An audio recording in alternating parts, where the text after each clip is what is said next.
ঠিক আছে, শুরু করি। আসসালামু আলাইকুম। আর আজকে আমাদের লাইভটা মেইনলি হবে হচ্ছে 41 নিয়ে। 41-এ প্রশ্ন বিশ্লেষণ আর পরীক্ষা হলে আমি কিভাবে কি কি করলাম, বা কি কি সহজ সহজ কি কি ভুল করলাম, বা কঠিন কঠিন কি কি পারলাম, কোন কোন প্রশ্ন স্কিপ করলাম, এসব। আর আমার হচ্ছে, আপনারা হয়তো কেউ কেউ জানেন যে আমার ফ্যামিলিতে একটা ঝামেলা হচ্ছে, অনেকদিন ধরে একটা ঝামেলা হচ্ছে। ঝামেলাটা এখনো সলভ হয়নি। এ কারণে আমি অনেক মানসিকভাবে অনেক ডিপ্রেসড ছিলাম। আবার মানে পড়তে পারি নাই। এই আপনার প্রায় 50 দিন আগে যদিও দেয়, রুটিন দেয় বা ডেট দেয়, তারপর আমি একটা চ্যালেঞ্জ দিলাম যে আমি 30 দিন পড়বো। আমি 38-এ 30 দিন পড়ি। আমার ভাইবা ছিল 37-এর, আমি 30 দিন পড়ি। তার আগে টুকটাক পড়ি, কিন্তু মেইন পড়াটা ওই 30 দিন পড়ি। 38-এর সময় 30 দিন পড়ি। আর আমি 41-এ টার্গেট নিয়েছিলাম আমি 30 দিন আগে পড়বো, যেহেতু একবার আমি এবার পেরেছি অলরেডি। তিনটা বিসিএস পেরেছি, তার মানে আমার তো একটু তো রিস্ক নেওয়াই যায়। আমি তো একটু রিস্ক নিতেই পারি, তাই না? 30 দিন টার্গেট করেছিলাম, পরে আলটিমেটলি 27-28 দিন পড়া হয়।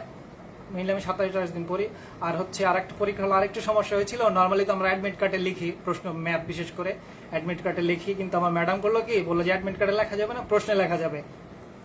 কিন্তু এটা হচ্ছে আমার লুকিয়ে লুকিয়ে ম্যাথ করা লাগছে। লুকিয়ে লুকিয়ে ম্যাথ করছে। এই কারণে আমি পরীক্ষাটা ওই যত কনফিডেন্টলি বা যত কমফোর্টের সাথে দেই নর্মালি, অত দিতে পারি নাই। আমার 100% এফিসিয়েন্সি ছিল না, বড় জোর 80% ছিল। কারণ ম্যাডাম আর আমি ছিলাম ফার্স্ট বেঞ্চে, একদম ফার্স্ট বেঞ্চে। বেশিরভাগ পরীক্ষা আমার সিট ফার্স্ট বেঞ্চেই হয়, কেন জানি হয়, জানি না। ফার্স্ট বেঞ্চে ছিলাম। ম্যাডাম বলছে একটু পরে পরে এদিকে ঘোরাঘুরি করে, এই যে প্রশ্ন লেখা যাবে না। আবার ফ্যান ছিল উপরে, মানে প্রশ্ন উঠতে চায়, এরকম অবস্থা। যদি আমি স্টেপলার নিয়ে যাই, স্টেপলারের পিন নিয়ে যাই সবসময়, যাতে প্রশ্ন না উড়ে। এটা আপনারা করতে পারেন, স্টেপলারের পিন অথবা স্টেপলার নিয়ে যেতে পারেন প্রশ্নটা করার জন্য। যদি ফ্যানের নিচে সিট হয় তাহলে খুব সুবিধা হবে, প্রশ্ন উঠবে না। 36-এ আমার এই ফ্যানের নিচে সিট ছিল, একবার উপরে যায়, একবার নিচে যায়, একবার নিচে পড়ে, খুব ঝামেলা হয়েছিল। যাই হোক, শুরু করি। মানে আমার পরীক্ষাটা হয়েছে 100% দিতে পারিনি, 80%-এর মতো আমার এফিসিয়েন্সি ছিল। যাই হোক, আলহামদুলিল্লাহ পাশ করেছি। এখন প্রথমে আমি প্রশ্নটা নেই। প্রথমে আমি কি করি, প্রশ্নটা যখন নেই, ওই যারা কমেন্ট করছেন তারা হচ্ছে করবেন, আমি কমেন্ট করার জন্য সময় দেবো, তখন কমেন্ট করবেন, ঠিক আছে? কষ্ট করে তখনগুলো কমেন্টগুলো করবেন। এখন আমি জাস্ট আলোচনাটা শেষ করি। প্রথমে ওই আমার হচ্ছে দেখাই। এটা হচ্ছে আমার হাসনা হেনা সেট 2 হাসনা হেনা, যাতে মনে করেন যে আসলেই পরীক্ষা দিয়েছি নাকি ভুল, আসলেই পরীক্ষা দিয়েছি। যাই হোক, আমার কাছে 4টা এরকম প্রশ্ন আছে। 37, 4টা না 5টা আছে, 36ও আছে।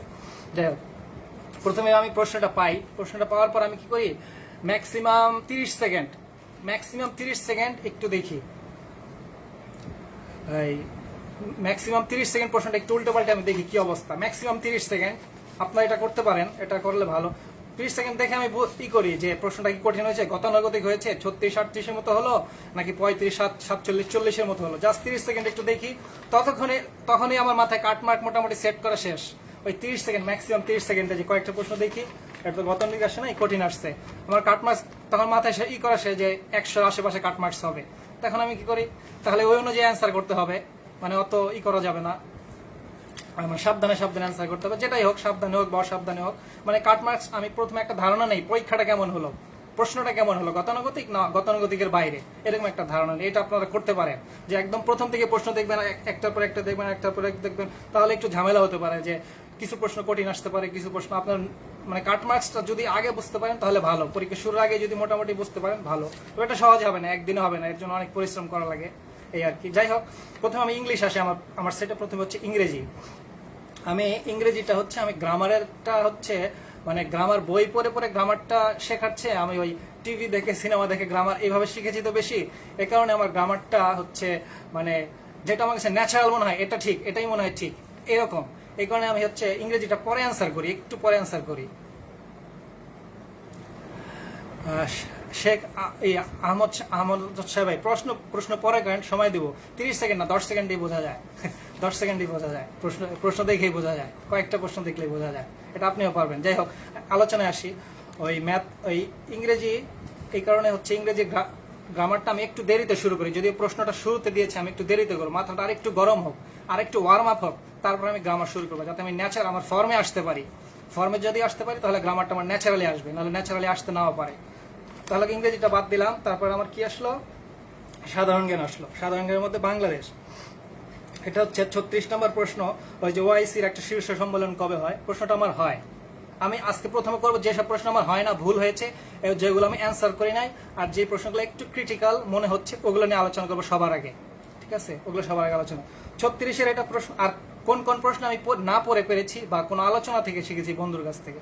যেমন লাহোরের সম্মেলনটা কবে হয়, ওআইসি সম্মেলন, এটা তো অনেক আগেই পারতাম, কিন্তু পরীক্ষার কয়েকদিন আগে আমার ফ্রেন্ডের সাথে আমার আলোচনা হয় এটা নিয়ে একটা গল্প আছে যে বঙ্গবন্ধু যখন যান তখন করেন কি, বলে যে আমি কোন দেশের প্রতিনিধি হয়ে যাব বা এরকম। পাকিস্তান মনে হয় তখন স্বীকৃতি দেয়নি, কিছু একটা ঝামেলা ছিল, একটা ঝামেলা ছিল বাংলাদেশের সাথে পাকিস্তানের, বলছে আমি কোন দেশের হয়ে যাবো, এই করবো। তবে উনি করেন কি, একজন পাকিস্তানিকে দিয়ে ওনার গাড়িতে বাংলাদেশের পতাকা এই টানানোতে বাধ্য করেন।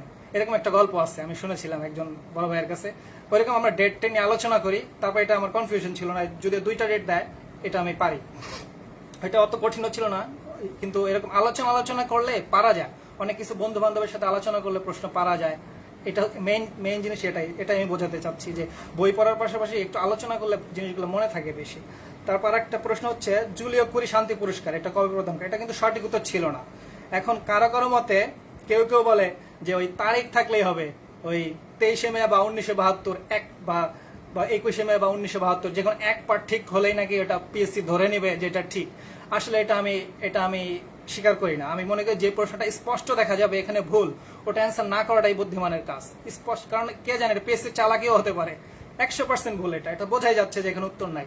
এখন যদি বলে বাংলাদেশের কবে বিজয় দিবস কবে, লেখা আছে 16 ডিসেম্বর 1972, 16 ডিসেম্বর 1973, 74, 75, কিন্তু 1971টা নাই। ঠিক আছে, আপনি যদি বলেন যে এই 71টা মনে হয় 72 কাছাকাছি, তো এই হিসাবে মনে হয় হবে বা কিছু একটা, বা 16 ডিসেম্বর আছে 1972, বাকিগুলা 16 ডিসেম্বর ছাড়া দিল। আপনি ভাবেন 16 ডিসেম্বর 50% মিল আছে, তার মানে এটা মনে হয় নেবে। এটা আমি করি না, এটা আমি প্রেফার করি না। যেটা স্পষ্ট, যেটা ভুল দেখা যাবে সেটা ট্রাই না করা উচিত, এটা আমি ট্রাই করি না। আমার কিছু বন্ধু বান্ধব এটা ট্রাই করেছে, অনেকেই ট্রাই করেছে, এগুলো ট্রাই করা উচিত না, যেটা স্পষ্ট ভুল। যেমন 36-এ একটা প্রশ্ন ছিল গামা রশ্মি না গালা রশ্মি। গালা রশ্মি নামে তো কোনো রশ্মি নাই, ওটা তো বোঝাই যাচ্ছে ওটা প্রিন্টিং মিস্টেক, এগুলো আমি অ্যান্সার করি, এটা প্রিন্টিং মিস্টেক বোঝাই যাচ্ছে। 38-এ একটা ম্যাথ ছিল যে মডিউলাসের মতো, মানে প্রিন্টিং মিস্টেকগুলো অ্যান্সার করবেন আপনারা, প্রিন্টিং যেগুলো মিস্টেক ওগুলো অ্যান্সার করবেন, কিন্তু স্পষ্ট ভুল ওগুলো অ্যান্সার করবেন না। এটা অ্যান্সার করাটা ঠিক না, আমি করি নাই কোনো সময়, যতবার করি নাই প্রতিবারে আমার ভালো হয়েছে, করলে হয়তো রিস্ক হতো, ঝামেলা হতো। যাই হোক, আর দেখেন 6 দফার একটা প্রশ্ন ছিল। নর্মালি আমরা 6 দফা কি পড়ি, ডাইজেস্ট থেকে যদি পড়ি, আমরা 6 দফা ডাইজেস্ট থেকে যদি পড়ি, ওই কি হবে, ছোট ছোট কয় তারিখে হয়েছে, 5ই ফেব্রুয়ারি 1966, এই সেই এরকম কিছু। কিন্তু একটু যদি আমরা বিস্তারিত পড়ি, সিরিজ থেকে যদি একটু আমরা বিস্তারিত পড়ি, দেখেন 6 দফার 6টাই যদি পড়ি, এখানে যে 6 দফার 6টা যে জানে না প্লাস বিশ্লেষণ করেনি, তিনি কিন্তু পারবেন না এই প্রশ্নটা, যে বিচার এটার উত্তরটা যে হবে, এটা কিন্তু পারবেন না। ওই ডাইজেস্ট থেকে বা ছোট প্রশ্ন দেখে এটা হবে না, এটা একটু ডিপের প্রশ্ন করেছে। এটা তারপরে মাতসোনা, এটা আমি পারিই না, পড়েছিলাম মনে ছিল না। তারপর ভুল করেছি স্বর্ণযুগ কাকে বলে, ওই যে কোন সুলতানের শাসনামলকে স্বর্ণযুগ বলা হয়, এটা আমি পারতাম না, পারতাম না বলতে এটা আমি ভুল করেছি। তারপর হচ্ছে সেন বংশের শাসনকর্তা কে ছিলেন, এটা সবার মতো আমি ভুল করেছি, লক্ষণ সেন দিয়েছি সবার মতো। একটা কথা বলি, যেটা সবাই ভুল করবে ওই প্রশ্ন নিয়ে কিন্তু কোনো ঝামেলা হবে না। যেমন লক্ষণ সেন অলমোস্ট সবাই ভুল করেছে। এই যে 20,000 21,000 যে পাশ করলো, আমার মনে হয় অ্যাটলিস্ট 17-18 হাজার ভুল করেছে, এটা বা আরো বেশি। এই প্রশ্ন নিয়ে ঝামেলা হবে না, যেটা সবাই ভুল করে সেটা নিয়ে কোনোদিনই ঝামেলা হবে না। ঠিক আছে, এটা হচ্ছে সবাই এইসব প্রশ্ন নিয়ে মাথা ঘামাবেন না বেশি। তারপর হচ্ছে আরেকটা প্রশ্ন, আমি আমার ফ্রেন্ডের সাথে একদিন আলোচনা করি, যশোরে ঘুরতে যাই, তখন বলে যে ও আবার বিসিএস পরীক্ষা দিত না, আমাকে বলে দেখি তুই কেমন পারস বিসিএস। ঠিক আছে, বলে যে কি মানে কার, সিপাহী হামিদুর রহমান, তারপর হচ্ছে ওই প্রথম যিনি ওই যে মতিউর রহমান, ওদের কবর কোথায়, এটা আমাকে বলে। ওটার সাথে আমার একটা তর্ক লাগে। পরে আমি বাসায় আসি, যশোর থেকে ঢাকা আসার পর করি ওকে, ওরা আমি দেই, ইন্টারনেটে সার্চ করে দেখে যে এটা আসলে তোর উত্তরটা ভুল ছিল। এটা এভাবে শিখছি। এটা বইও থেকেও শেখা যায়, কিন্তু বাস্তবের ঘটনা হলে কি ওটা মনে থাকে বেশি। প্রিলি তো মেইনলি মনে থাকার পরীক্ষা, কার কত মনে থাকবে এটা। ঠিক আছে, তারপর হচ্ছে সংবিধানের, এটা পারা গেছে না, এটা আপনি পরে দাগিয়েছি, প্রথমে দাগাই নেই, এই কারণে করলাম। তারপর হচ্ছে যে বিরিশি নেত্রকোনায়, মানে কোন উপজাতিটির আবাসস্থল বিরিশি নেত্রকোনায়, এটা আমি পারি না, দাগাই নাই। তারপর হচ্ছে আলু টিলা কোথায়, এটা দেখ, আমি হচ্ছে ঘোরাঘুরি পছন্দ করি খুব, আমার বন্ধু বান্ধবরা খুব ঘোরাঘুরি করে। এই কারণে আমি মাঝে মাঝে দেখতাম ওরা আলো টিলা যায়, এখানে আলো টিলা যাওয়ার সৌভাগ্য আমার কোনো হয় নাই, কিন্তু প্ল্যান করেছি এখানে যাবো এখানে যাবো। এটা আমি ওইখান থেকে শিখছি, মানে ফেসবুক থেকে শিখছি এই প্রশ্নটা আমি। এরকম কিন্তু হয়, আপনাদের যারা পাস করেছে আপনাদের দেখবেন বলে যে এটা আমি বই থেকে পড়ি নাই, এটা ওই ওই ফ্রেন্ডের কাছে শুনছি, ফেসবুকে দেখছি, এখান থেকে শিখছি ওইখান থেকে শিখছি, এরকম হয়, বাস্তবে হয়। তারপর হচ্ছে আরেকটা, যেমন বাংলাদেশে বাণিজ্য ভারসাম্য কিভাবে রক্ষা হয়, এটা আমি প্রশ্ন দেখার সাথে সাথে স্কিপ করেছি। কেউ কেউ বলে যে টাইম ম্যানেজমেন্ট পারি না। আপনাকে বুঝতে হবে আপনি কোন প্রশ্নটা আপনার ছাড়তে হবে, কোনটা আপনার অ্যান্সার করা যাবে না। আপনি যদি, আমি প্রশ্ন দেখেছি শেষ, আমি অপশনগুলো জাস্ট 1 মিলি সেকেন্ড মনে হয় দেখেছি, অপশনগুলো জাস্ট 1 মিলি সেকেন্ড হবে ম্যাক্সিমাম। প্রশ্ন দেখার সাথে সাথে স্কেপ, এটা নিয়ে আমার সময় নষ্ট করার দরকার নেই, এটা আমি পারি না, আমি জীবনে শুনিও নেই এই প্রশ্নটা। আমি সাধারণ জ্ঞান এমনি কম পড়ি, খুবই কম পড়ি। সাধারণ জ্ঞান আমার স্ট্র্যাটেজি না, সাধারণ জ্ঞান আমি ফোকাস করি না, এটা আমি করি নাই কোনো, এটা আমি জোরে দেই নাই। আপনি যদি মনে করেন যে কি হয়, খুব ট্রাই করেন মনে করার জন্য, এটা আসলে পারি কিনা দেখি, পরের বার দেখি, মানে আরেকটু পর চেষ্টা করি, এরকম করে আপনার টাইম নষ্ট হবে। এরকম করবেন না, যেটা একদমই শুনেন নাই, দরকার নেই কোনো কিছু করার, ওটা বাদ, একদমই বাদ, একদমই শুনেন নাই, ওটা নিয়ে টাইম নষ্ট করার দরকারই নাই। তারপর হচ্ছে আরেকটা প্রশ্ন বলি, এই যে আরেকটা প্রশ্ন, 2020 সালে প্রকাশিত আইনের শাসক সূচকে শীর্ষস্থান অর্জনকারী দেশের নাম কি? আমি তো সাধারণ জ্ঞান খুবই কম পড়ি, জানেন সবাই, আর সাম্প্রতিক তো আরো কম পড়ি, এটা আমি অ্যান্সারই করি নাই, জাস্ট স্কিপ। তারপর জাতিসংঘে কোন সংস্থা বার্ষিক বিনিয়োগ প্রতিবেদন প্রকাশ করে? এটা হয়তো পারতাম, চেষ্টা করলে হয়তো পারতাম, কিন্তু এটা আমি স্কিপ করেছি। এটা আমার ওই ওয়ার্ল্ড ব্যাংক আর WTO মিগা এগুলো প্যাচ লেগেছে, এটা আমি অ্যান্সার করি নাই। এখন তারপর হচ্ছে ইভেন আমি আপনাকে বলি, নর্মালি তো ফেসবুকে বা অনলাইনে আপনারা দেখবেন যে নর্মালি সবাই হচ্ছে করার চেষ্টা করে যে নিজেকে অনেক বড়, মানে অনেক জ্ঞানী, অনেক পণ্ডিত, এসব প্রমাণের চেষ্টা করে, কিন্তু আমি না। আমি যেমন একটা সহজ প্রশ্ন ভুল করেছি, এশিয়াকে আফ্রিকা মহাদেশ থেকে পৃথক করেছে কোন প্রণালী? এটা আমি যথেষ্ট চিন্তা করেছি, যথেষ্ট ক্যালকুলেশন করেছি, তারপরে আমি ভুল করে এসেছি, এটা হয়, সবারই ভুল হয়, দুই একটা ভুল হবেই।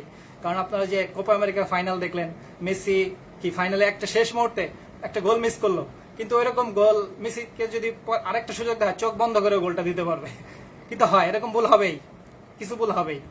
আমি বোঝাতে চাচ্ছি যে আমি 4 বার প্রিলি পাস করলাম, তারপরে যদি আমার এই প্রণালী প্রশ্নটা আমি না পারি, এটা সম্ভব, তারপর আপনারা পাস করতে পারবেন। আমি বোঝাতে চাচ্ছি যদি আমি না পারি, যদি পারি পাস করতে পারি, আপনারা না পারেও আপনারা পাস করতে পারবেন, আপনার কনফিডেন্সের জন্য দরকার। আর এই প্রশ্নটা না পারার আমার আরো একটা কারণ আছে। আপনারা দেখেন আমার পেছনে হচ্ছে লাল ব্যাকগ্রাউন্ড, আমাদের ঘর এই বছরখানেক আগে রং করা হয়। আমার পেছনে ছিল হচ্ছে মানচিত্র, দুইটা বিশাল বিশাল মানচিত্র, পৃথিবীর মানচিত্র আর বাংলাদেশের মানচিত্র, দুইটা মানচিত্র তখন খুলে ফেলে আমার টেবিলের নিচে রাখি, আর উঠানো হয় নাই। আলসেমি করছি যে বা এটা আর উঠাবো না, এই মানে উঠাবো না, এরকম আলসেমি করছি যে যাক উঠাবো। আলসেমি করতে করতে দেখলাম পরীক্ষায় একটা আসলো, যাই হোক সমস্যা নাই, পাস তো করেছি, একটা না দুইটা না পারলে কি হয়, কিছুই হবে না। তারপর আরেকটা প্রশ্ন, ব্রিটিশ ভারতের রাজধানী কলকাতা থেকে দিল্লিতে স্থানান্তরিত হয় কত সালে? এটা পড়েই নাই, এটা আমি কোনোদিন পড়িও নাই, জানিও না, অ্যান্সারই করি নাই। তারপর যুক্তরাষ্ট্রের রাষ্ট্রপতি নির্বাচনে ডেমোক্রেটিক দলের মনোনয়নের জন্য কতজন ডেলিগেটের সমর্থন প্রয়োজন হয়? মানে এটা আমার কোনো ধারণাই নাই, এটা আমার ধারণা নাই, আমার আশেপাশের মানুষের ধারণা নাই, আমার সৈদ্য গোষ্ঠীর কারোর ধারণা নাই। এটা দেখাইতে যে আমি ফেল করবো নাকি? যাই হোক, তারপর হচ্ছে আর একটা প্রশ্ন, এগুলো কিন্তু আমি স্কিপ করেছি সব। আমি 121টা যদি দাগাই তাহলে মানে হচ্ছে আমি স্কিপ করেছি প্রায় 79-80টা প্রশ্ন। এটা আপনার আগে থেকে জানতে হবে যে 80টা প্রশ্ন স্কিপ, এবং আমি প্রায় 10 নম্বর মার্জিন রেখে তবুও পাস করেছি। আমি 104 পাই, তো 95 যদি কাটমার্ক হয় বা 94 যদি হয়, তার মানে আমি এত স্কিপ করার পর 80টা প্রশ্ন স্কিপ করলাম, তারপর আমি কাটমার্কস এসছে 10 নম্বর বেশি। ঠিক আছে, এটা কিন্তু বুঝতে হবে। হয়তো আরো 5-10,000 যদি কম নিত তবুও আমি পাস করতাম। ঠিক আছে, এই জিনিসটা আপনাদের, এই কনফিডেন্সটা আপনাদের খুব দরকার, যে এত মার্কস যদি ছেড়ে দিয়ে আসে তারপরেও পাস করা যায় ইজিলি, খুব ভালোভাবে পাস করা যায়। যারা 200টা দেখা যেতে তারা ধরা খাবে, 200টা দেখানো যাবে না। তারপর হচ্ছে আরেকটা প্রশ্ন, দুটি দেশের মধ্যে সীমান্ত বিরোধ নিষ্পত্তির জন্য 2019 সালে নোবেল শান্তি পুরস্কার দেওয়া হয়। এটা আমি পেরেছি, এটা হচ্ছে একটু দাগিয়েছি, এটা আলোচনা করছি কারণ কিসের জন্য, এটা আমি ফেসবুক থেকে শিখেছি। ফেসবুক থেকে ওনাকে নিয়ে অনেক সমালোচনা হয়, মুসলমান হয়েও মুসলমানদের পক্ষে বিপক্ষে অনেক কাজ করেছেন, এটা নিয়ে অনেক ফেসবুকে আমি দেখেছি অনেক সমালোচনা। তখন আমার মনে হয়েছে এই দুইটাই, ইথিওপিয়া, এরিত্রিয়া, এই দেশটাই হবে, এটা আমি ফেসবুক থেকে শিখেছি। তারপর হচ্ছে রাশিয়ার সামরিক ঘাঁটি সুবিধা কোথায় বিদ্যমান, জীবনেও পড়ি নাই বা পড়লেও মনে নাই, এটা তো স্কিপ করেছি। ফিনল্যান্ডের উপনিবেশ স্কিপ। বঙ্গবন্ধু দ্বীপ মনে ছিল না, এটা আমি কারেন্ট অ্যাফেয়ার্সে পড়েছি, যতদূর মনে পড়ে মনে ছিল না, আর কোনো রিস্ক নেই নাই। আর আমি হচ্ছেই করি প্রথমে ওই আমার স্ট্র্যাটেজি হচ্ছে 100% যেগুলো ওগুলো দাগাবো, প্লাস 50-50 কিছু দাগাবো, 5টা 10টা দাগাবো, কিছু দাগাবো, আর 50%-এর চেয়েও বেশি থাকবে এরকম আরো কিছু দাগাবো। এটা হচ্ছে আমার স্ট্র্যাটেজি। তাই কোনো একদমই ধারণা নাই ওটা আমি নিব না, কোনোভাবে নিব না। আর 50-50 দাগাইতেই থাকবো 20টা 30টা 40টা 50-50 দাগাবো এরকমও করি না, বা 70-80-90% শিওর এরকমও যে 30-40টা দাগাবো এরকমও করি না। আমি একটা ব্যালেন্স থাকি, 50-50 কিছু নেবো, 50%-এর চেয়ে বেশি কিছু নিব, 5টা 10টা 5টা 10টা, আর 100% তো 100% আছেই। এই ব্যালেন্সটা আপনাদের শিখতে হবে যে আপনি কতটুকু রিস্ক নিলে আপনার হয়। ঠিক আছে, তারপর বলি বেঙ্গল ফ্যান ভূমিরূপটি কোথায় অবস্থিত, স্কিপ করেছি, এটা পারি না। ইডিএমসি পুনরূপ, এটাও পারি না। তারপর হচ্ছে একই পরিমাণ বৃষ্টিপাত অঞ্চলকে যে কাল্পনিক রেখা সাজে দেখানো হয়, এগুলো আমি প্রশ্ন পড়ছি, অপশন দেখিও নাই, অপশন দেখারও দরকার নাই, এই অপশন দেখিও না, এরকম অবস্থা যে অপশনও দেখবো, এটা আমি পারি না। টাইম নষ্ট করবো কেন, সব প্রশ্ন পড়তে যাবো কেন, টাইম নষ্ট করার কোনো দরকার নাই। তারপর হচ্ছে নিচের কোনটি সত্য না, যে ইরাবতী মায়ানমারের নদী, গভীর মরুভূমি, এটা নিয়ে একটু করেছি, কারণ এটা সাজেক ভ্যালি বাংলাদেশ, এটা নিয়ে আমি করেছি যে একটু ব্রেন স্টর্মিং করেছি, দেখি পারে কিনা, কিন্তু আলটিমেটলি এটা অ্যান্সার করি নাই, আমার কাছে এটা কনফিউজিং মনে হচ্ছিল। ইভেন দক্ষিণ গোলার্ধে উষ্ণতম মাস কোনটি, এটাও আমি স্কিপ করেছি। আমি একটু বেশি শিওর যেগুলো একটু দাঁড়াতে চাইতে বেশি, এটাও আমি স্কিপ করেছি। আমার মনে হচ্ছে জানুয়ারি ডিসেম্বর এই দুইটার একটা তো হবে, পরে দেখা যাবে। একটু আমি যেগুলো দাগাই না ওগুলো কোশ্চেন মার্ক করে রাখি, পরের বার যদি দাগাই। তারপর নদীর ক্ষেত্রে কোনটি সত্য, সিওডি ডিওডি বাদ পড়িও নাই, অপশনগুলোও দেখি নাই, জাস্ট একটু মানে অপশনগুলো ভালো মতো দেখি, সাথে স্কিপ। পাথফাইন্ডার মনে হয়েছে 95-97 একটা হবে 95-97, কিন্তু স্কিপ করেছি। দেখেন আরেকটা প্রশ্ন হচ্ছে আইনস্টাইন নোবেল পুরস্কার পান, এটা হচ্ছে পিএসসি হচ্ছে আপনি যে প্রশ্নটা আপনার কনফিউজিং, যে প্রশ্নটা আপনি ভুল করবেন, যে অপশনটা আপনি ভুল করবেন, পিএসসির কাজ হচ্ছে ওই অপশনটা দিবে সবার আগে।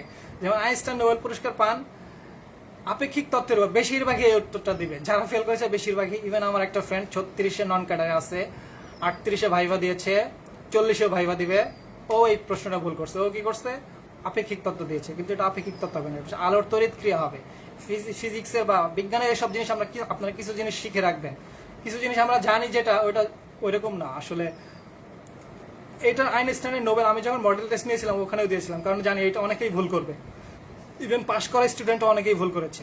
কিছু জিনিস আপনাদের শিখতে হবে ভালোভাবে। যেমন কোন নদীতে মানে কোন পানিতে অক্সিজেনের পরিমাণ বেশি, আর একটা প্রশ্ন, এটা নিয়ে তো দেখলাম ফেসবুকে বিশাল যুদ্ধ, যুক্তি টুক্তি, এই কি দরকার ভাই, একটা প্রশ্ন গেলে কি হয়, কিছুই হবে না, বাদ স্কিপ, মানে কোনো ই নাই। তারপর 100 ওয়াটের ওই যে একটা, এটা আমি বুঝতে পেরেছি শেষেরটা হবে, কেন জানি দাগালাম না, এটা বুঝেছি, ওই যে নিশ্চিত ছিলাম না যে দাগাই নাই। দেখ আমার হচ্ছে বিজ্ঞান, কম্পিউটার, গাণিতিক যুক্তি, মানসিক দক্ষতা, আমার একটাও ভুল হয় নাই, যতগুলো দেখাইছি একটাও ভুল হয় নাই। আমার টোটাল ভুল হয়েছে 12টা, তার মধ্যে বিজ্ঞান, কম্পিউটার, মানসিক দক্ষতা, গাণিতিক যুক্তি এবং নৈতিকতা মূল্যবোধ একটাও ভুল হয় নাই। নৈতিকতা মূল্যবোধ আমি মাত্র একটা দেখিয়েছি, আমার টার্গেট ছিল একটাও দেখাবো না, আমি নৈতিকতা পড়ি না, নৈতিকতা আমি 0 টার্গেট নিয়ে যাই। তবে এবার একটা পেরেছি, কারণ এটা সংবিধান থেকে ছিল, এই কারণে হয়তো পেরেছি, তা নাহলে পারতাম না। যাই হোক, হার্ট থেকে রক্ত বাইরে যায়, কোন রক্তনালী, মনে হলো ভেইন হবে বা আর্টারি হবে, কিছু একটা হবে, কিন্তু কনফিউজিং। অনেকে করে বিজ্ঞানের মধ্যেও রিস্ক নিতে চায়, বিজ্ঞানে কিন্তু রিস্ক নেওয়াটা অনেক বোকামি, কারণ এটা হচ্ছে স্পেসিফিক একটা জিনিস, এখানে কেন রিস্ক দিবেন, এখানে আমি মনে হলেই কিন্তু জিনিসটা হবে না। বিজ্ঞান তো বিজ্ঞানের মতোই, তাই না? সাধারণ জ্ঞানের প্রশ্নকে যেভাবে আপনারা বিশ্লেষণ করবেন, বিজ্ঞানের প্রশ্ন ওইভাবে বিশ্লেষণ করলে হবে না, বিজ্ঞান, কম্পিউটার বা ম্যাথ ওইভাবে বিশ্লেষণ করলে হবে না।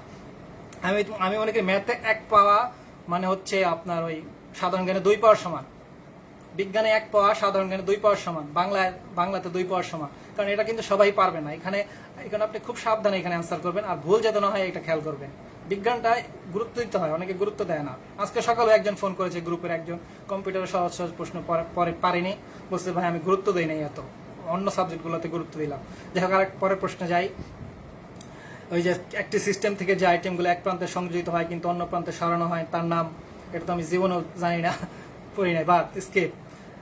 বুট করতে পারে না যদি না থাকে, বুঝলাম এটা লোডার হবে অথবা অপারেটিং সিস্টেম হবে, এই দুইটার একটা হবে, কম্পাইলার বুট স্ট্র্যাপ হবে না, এটা আমি শিওর। কি হবে, লোডার হতে পারে, অপারেটিং সিস্টেম, কি কনফিউজিং, বাদ দিলাম না। সমস্যা নাই, কিছু আমি দাগাবো কনফিউজিং, কিছু দাগাবো না, আমার তো ব্যালেন্স আছে মাথায় একটা, যে আমি কয়টা 50-50 নিলাম, কয়টা 80-90% নিলাম, এটা আমার ওই ওই ওই সূত্রে পড়ে না, এটাও বাদ। মাইক্রোসফটের আইআইএস এটাও বাদ।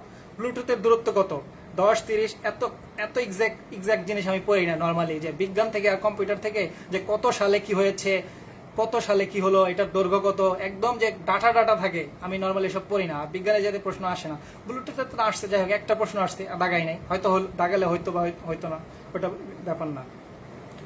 তারপর হচ্ছে এই কারণে এটা অনেকে ভুল করেছে, মানে বিজ্ঞানের রিস্ক নেওয়া যায় না, যে মনে করে যে বিজ্ঞানের রিস্ক নিলে হবে, এটা হচ্ছে সাধারণ জ্ঞান না, তাই না, এটা তো বৈজ্ঞানিক একটা জিনিস, না পারলে ছেড়ে দিবেন, অসুবিধা নাই, কোনো অসুবিধা নেই।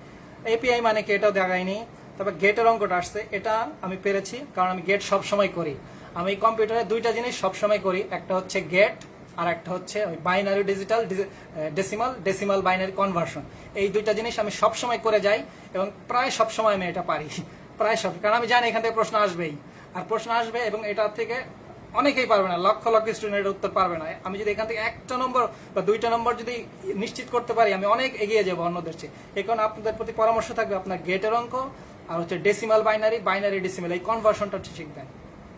যে হেক্সাডেসিমাল বা অক্টাল, ওইটা না আসলেও সমস্যা না, না পারলেও সমস্যা নাই, যদিও 40 এসেছে, ওইটুক না গেলেও সমস্যা নাই, আপনি এই দুইটা একটু শেখেন, দুইটা নম্বরও যদি পান অনেক অনেক ভালো হবে। তারপরে যে কেউ এটাও পারে না, যে 100-এর 1 কমপ্লিমেন্ট কত, এটা 38-এর একটা আসা প্রশ্ন, এটা 38-এর একটা আসা প্রশ্ন। এটা আজকে সকালে ফোন করেছে, ভাই আমি এটা অ্যান্সার করি নাই, বললাম যে এটা তো 38-এর প্রশ্ন, উনি গেটেরটাও পারেন নাই, এই উনি ধারণা করেছে 95-এর আশেপাশে পাবে, হয়তো এই দুই যদি পারতো তাহলে হয়তো হয়তো পাশ করতো, কিন্তু ওর সাধারণ জ্ঞান, প্রচুর সাধারণ জ্ঞান করেছে, প্রচুর বাংলা পড়েছে, বলে যে আসলে ওইগুলো সবাই পারবে। দিন শেষে এগুলো যেগুলো একটু কঠিন, বিজ্ঞান, কম্পিউটার, ম্যাথ, এগুলো তো কঠিন, এগুলোর নাম্বারের গুরুত্ব অনেক বেশি, যেমন কম্পিউটারে 1 হয়তো বাংলা 2-এর সমান বা 1.5-এর সমান, এইভাবে পড়তে হবে আপনাদের। অ্যাপাচিটা পেরেছি, এটা প্রথমে দাগাই নাই, পরে দাগিয়েছি, অ্যাপাচিটা পেরেছি। এটাও আমি থেকে ফেসবুক বা কোনো জায়গা থেকে পড়ি, যদি আমি ইঞ্জিনিয়ারিং স্টুডেন্ট, তারপরে আমার ওয়েবসাইট কোনো এক জায়গা থেকে অ্যাপাচি পড়েছি, আমি আমার মনে আছে, বা বইতে পড়েছি বা কিছু একটা পড়েছি। হাফ বাই ওরা হয় কোন টপোলজিতে, বাদ, স্কিপ, আর হচ্ছে আরেকটা যে ছিল যে কোনটি সঠিক নয়, ইয়ের মতো ওই A.B.C, এটা অনেক কমপ্লেক্স, আমার কাছে মনে হচ্ছে এটা আমি পারবো না, চেষ্টা করলেও হয়তো পারবো না, বা পারলেও হয়তো অনেক টাইম লাগবে, এটাও স্কিপ করলাম। তারপর আমার প্রশ্ন আছে ম্যাথ। আমি কিন্তু ম্যাথ কখনোই মাঝে বা শুরুতে অ্যান্সার করি না, ম্যাথ আমি অ্যান্সার করি সবার শেষে ম্যাথ অ্যান্সার করি, এবং হচ্ছে সবার শেষের মধ্যে মানসিক দক্ষতা আগে করব, তারপরে করবো ম্যাথ। তারপরে আমি কি করি, স্কিপ করলাম ম্যাথ, মানসিক দক্ষতা স্কিপ, একটা দাগ দিয়ে দিয়েছি, এভাবে একটা দাগ দিই খাতার মাঝখানে, এইভাবে এরকম একটা দাগ দিই, আপনার হয়তো দেখা যাচ্ছে না যে এইখান থেকে ম্যাথ শেষ, এইখান থেকে ম্যাথ ছিল, দাগ দিয়ে রাখি, যাতে পরের বার ফিরে আসতে খুঁজে পেতে আমার সমস্যা না হয়, একটা দাগ দিয়ে রাখিলাম, একদম সমান্তরালের মতো একটা দাগ দিয়ে রাখি। তারপর হচ্ছে নৈতিকতা, মূল্যবোধ শুরু।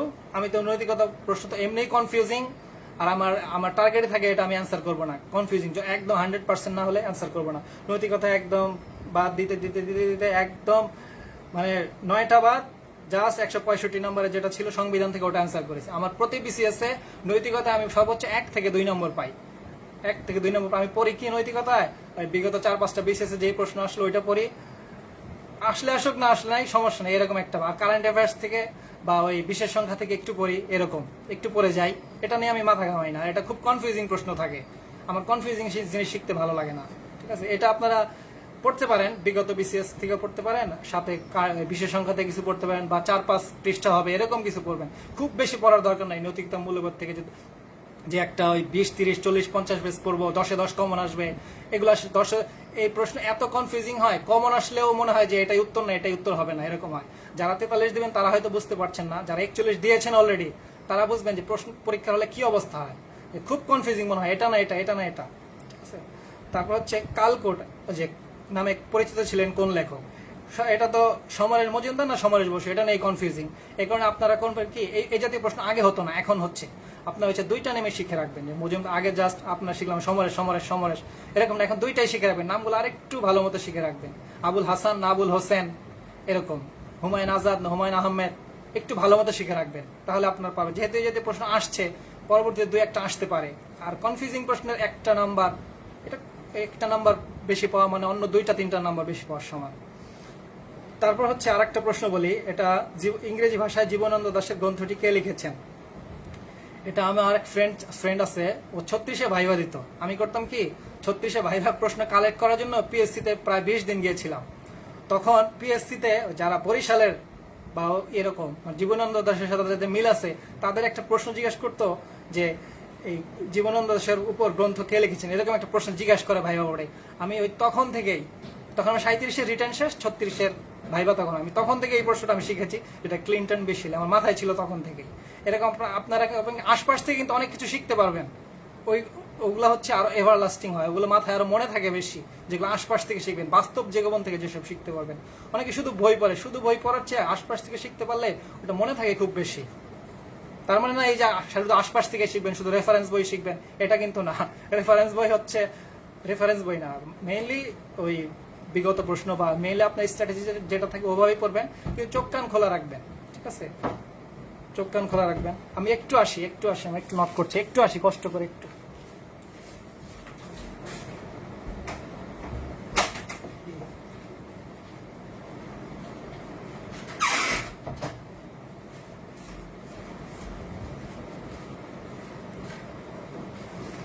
সরি দেরি করার জন্য, সরি। হ্যাঁ, তারপর আমি কোথায় ছিলাম? হ্যাঁ, জীবনানন্দ দাশে ছিলাম। তারপর আরেকটা প্রশ্ন, শিক্ষণ আর লাগবে না করতে। দেখেন, প্রত্যয় জিনিসটা কিন্তু হেভি কঠিন। না শুনতে পারলে বলবেন, যদি আমি আবার কানেক্ট হয়েছি। আমি প্রত্যয়টা নর্মালি বাদ দেই, প্রত্যয় আমি পড়ি না, একদমই পড়ি না। অনেকে তো প্রত্যয় পড়তে পড়তে একদম শহীদ হয়ে যায়। প্রত্যয় পড়তে হবে, পারতেই হবে, একটা প্রশ্ন পারবে, একটা না পারলে ভাই কিচ্ছু হবে না। প্রত্যয় প্রচুর, যখন দেখলাম প্রচুরেরই বাদ, একদমই বাদ, কোনো সময় নষ্ট নাই আমার, সময় নষ্ট করার কোনো টাইম নাই আমার। ঠিক আছে, এবার পাঁচালিকার হিসেবে কে খ্যাতি ছিলেন, তা স্কিপ, এটা বাদ। রবীন্দ্রনাথের নষ্টনীর, এটা পারি না বলতে আমি পড়িও নাই হয়তো কোনো সময়, এটাও বাদ। আর বিধবার প্রেম নিয়ে এটা আমার ভুল হয়েছে, এটা আমি রিস্ক নিয়েছি, যে বঙ্কিমচন্দ্র চট্টোপাধ্যায়ের কপালকুণ্ডলা, আমার মনে হচ্ছে ওই যে নবকুমারের সাথে একটু ছিল, কয়েকটা ডায়লগ আছে, এটা হয়তো হবে, এখানে আমি একটু রিস্ক নিয়েছি, এটা আমি দিলাম, কিন্তু এটা আমার হয়নি, আলটিমেটলি হয়নি। তারপর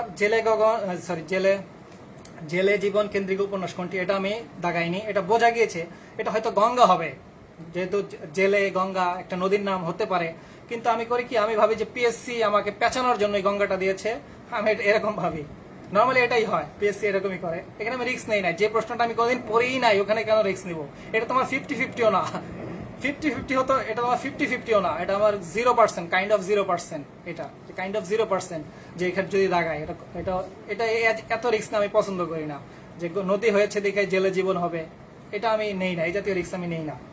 ঠিক আছে, তারপর যে ডিঙ্গি টেনে বের করতে হবে, স্কিপ করেছি। ওই বাচ্চ নিয়ে প্যাস লাগছে পরীক্ষা, তখন মানে কর্মবাচ্য না কর্মবাচ্য না ভাব বাচ্চ, এত কনফিউশনে যাওয়ার কি দরকার, আপাতত স্কিপ করি, শেষ পর্যন্ত এটা দাগাইনি।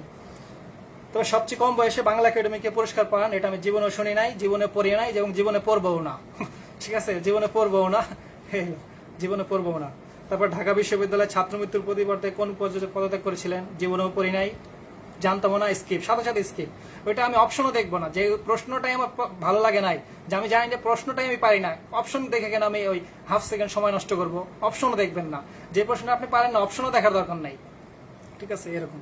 মুক্তিযুদ্ধবাদী নাটক, যদিও মুক্তিযুদ্ধ নিয়ে নাটক রচনা অনেক পড়েছি, কিন্তু আলটিমেটলি এটা আমি আমার মনে হচ্ছে পারি নাই। তেভাগা আন্দোলন, এটা আমি দাগাইনি, এটা কনফিউজিং ছিল আমার জন্য, এটা আমি দাগাইনি।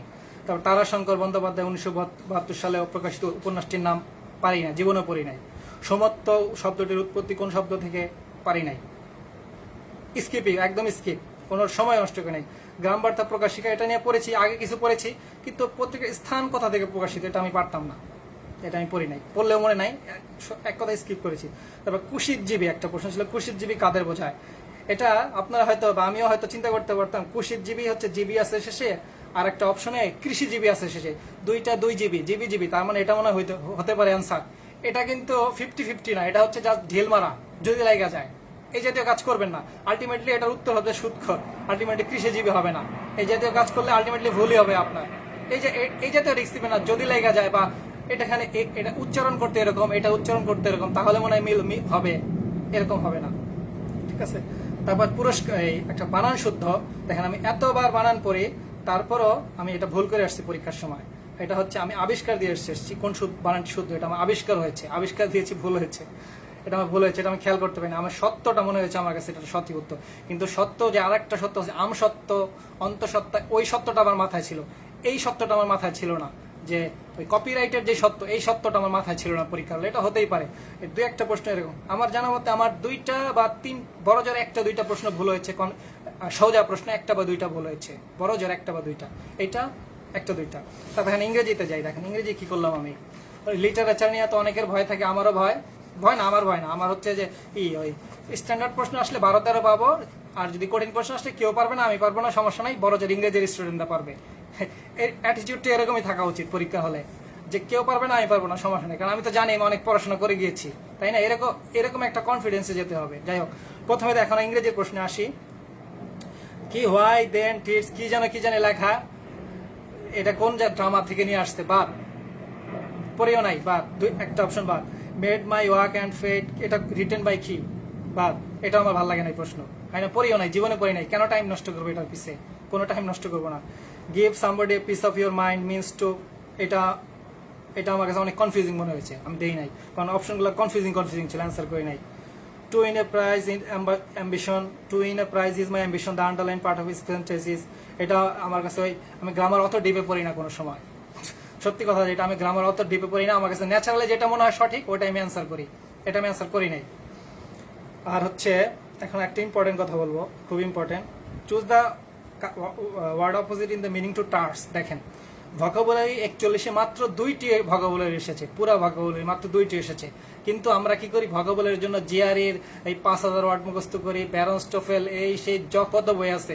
তারপর ফেসবুকে দেখি ভোকাবুলারির জন্য পোস্ট হয় যে ভোকাবুলারির একটা ভালো বইয়ের নাম বলেন, কমেন্ট করতে করতে শেষ, এই বই পড়তে হবে, ওই বই পড়তে, এই বই আমার ভালো লেগেছে, এই সেই। যারা পোস্ট করে বা যারা করে ওই কমেন্ট করে, এদের বেশিরভাগই জীবনে বিশেষ পরীক্ষায় দেয় নাই, দিলেও পাশও করে নাই, সোজা কথা, এটা বাস্তব কথা। কারণ এই যারা ভোকাবুলারির উপরে এত গুরুত্ব দিবে তাদের প্রিলি পাস করতে খবর হয়ে যাবে, আর আপনারা এটা করবেন না। একটা বই ভালো মানেই যে এটা বিসিএস এর জন্য প্রিলি পাসের জন্য উপযুক্ত ইফেক্টিভ, এটা এমন না, জিনিসটা আসলে এরকম না। আপনার দরকার ইফেক্টিভ বই, আপনার কিন্তু ভালো বই দরকার না। কারণ হচ্ছে মাইকেল সোয়ানের ইংরেজি বইটা হচ্ছে, মাইকেল সোয়ানের যে প্র্যাকটিক্যাল ইংলিশ ইউজের বইটা আছে, ওইটা হচ্ছে আমার জীবনে দেখা সবচেয়ে ভালো ইংরেজি বইয়ের মধ্যে একটা। এটা এত ভালো লাগছে আমার, আমি ওটার অরিজিনাল কপি এই নিউ মার্কেট থেকে 800-850 টাকা দিয়ে কিনেছি, এবং ওই রাইটারটা আমাকে এত ভালো লেগেছে। ওই রাইটার আরো একটা বই আমি ইন্ডিয়ার অ্যামাজন থেকে এনেছি, প্রায় 1200 টাকা বা 1500 টাকা খরচ করে, অরিজিনাল ভার্সন। কিন্তু আমি প্রিলির আগে ওই দুটা এক পেজও পড়ি নাই, কেন পড়ি নাই? কারণ আমি জানি এটা বললে আমি গ্রামারের উড়োজাহাজ হয়ে যাবো, কিন্তু আলটিমেটলি আমি প্রিলিটা ফেল করে আসবো। এটা হচ্ছে বাস্তব কথা। আপনার ভালো বই দরকার নাই, আপনার দরকার ইফেক্টিভ বই। কোন বইটা পড়লে আপনি কমন পড়বে, কোন বইটা বিশেষ কেন্দ্রিক লেখা, ঠিক আছে? 41-এ মাত্র 2টা প্রশ্ন আসলো ভোকাবুলারি থেকে। আপনি 2টা প্রশ্ন ভোকাবুলারি না পারলে কি হয়, তাই না? না পারলে কি হয়, কোনো সমস্যা নাই 2টা না পারলে। আমি 2টার মধ্যে একটা অ্যান্সার করেছি, এটা পরে বলবো। ওই ভোকাবুলারির পিছনে এত সময় দিবেন না, এটা একটা ইনভেস্ট, মানে একটা বোগাস ইনভেস্ট, যে ভোকাবুলারি পাই না। আমার ইনবক্সেও আসে, ভাই ভোকাবুলারি তো দুর্বল।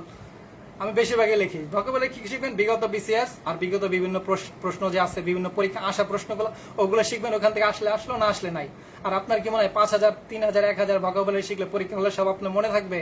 পরীক্ষা হলে অনেক কিছুই মনে থাকে না, অনেক কিছুই মনে থাকে। যারা নতুন পরীক্ষা দিবেন তারা হয়তো বোঝেন না, যারা 41 দিয়ে ফেলেছেন অনেক কিছুই মনে থাকবে না পরীক্ষা হলে, ঠিক আছে? তারপর হচ্ছে আর যেটা হচ্ছে, যেমন শেক্সপিয়ার হ্যামলেট, এটা পেরেছি, আপনারা করবেন।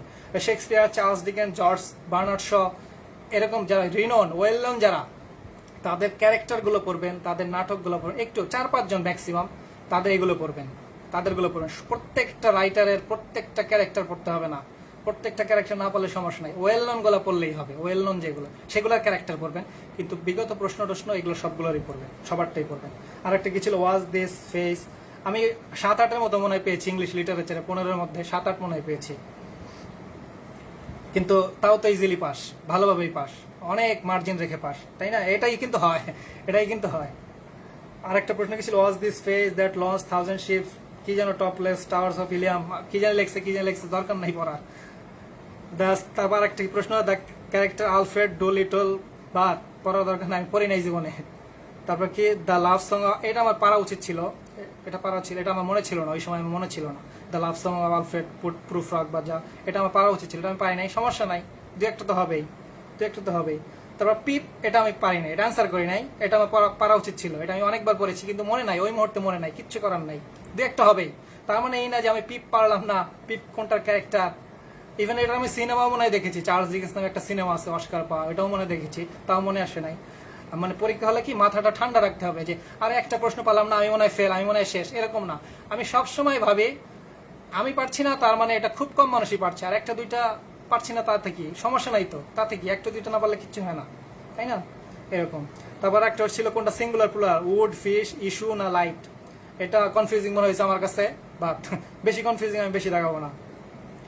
তারপর হচ্ছে I will not let you go, এটাও আমার কাছে কনফিউজিং মনে হয়েছে। আমি গ্রামার অত ডিপে পড়ি না কোনো সময়, নর্মালি অত ডিপে পড়ি না। আর গ্রামার আপনারাও খুব বেশি ডিপে পড়বেন না, একটু ডিপে পড়তে পারেন, হয়তো মনে হতে পারে ভাইয়া একটা গ্রামার দুর্বল, কিছু পারে না, ইংরেজি দুর্বল, জিনিসটা আসলে অত না, ইংরেজি গ্রামারে আমি অত দুর্বলও না, মনে হচ্ছে যে দুর্বল কিন্তু অত দুর্বল, আমি আমারটা প্রকাশ করছি বেশি আপনাদের কনফিডেন্স দেওয়ার জন্য। আমি একসময় আর্টিকেল রাইটিং এর কাজ করতাম, গ্রামারে যে আমি খুব সলিড, এটাও ঠিক না, খুব সলিড এটাও ঠিক না, ঠিক আছে। আর ইংরেজি মেইনলি ফ্রি হ্যান্ড, বিসিএস এর জন্য আপনার ফ্রি হ্যান্ড রাইটিং লাগবে, গ্রামারটা অত ইম্পর্টেন্ট না, অত ইম্পর্টেন্ট না। যে হাজার হাজার রুল আছে, একটা বই কিনলাম, বইটা ভালো, অসাধারণ বই, খুব ভালো বই, আমি স্বীকার করি, কিন্তু আপনার বিসিএস এ ওইটা খেলে আপনি বাস খাবেন আলটিমেটলি।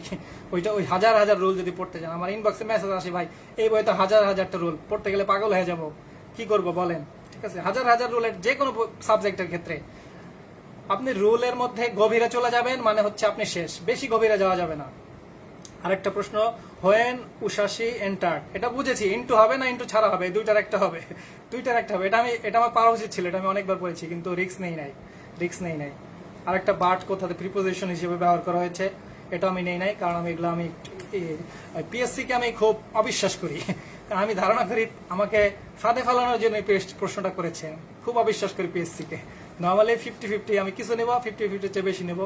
আর যেখানে টেকনিক্যাল জিনিস, যেমন বিজ্ঞানে রিস্ক কম নেবো, ইংরেজিতে রিস্ক কম নেবো, কারণ এটা তো আমার মনে হলেই শুদ্ধ হবে না, এটা আসলে যেটা শুদ্ধ সেটাই শুদ্ধ, ঠিক আছে, এগুলোতে রিস্ক কম নেওয়া উচিত। আর একটা কি time, help me, green and dying, কি যেন অ্যান্সার করি নাই।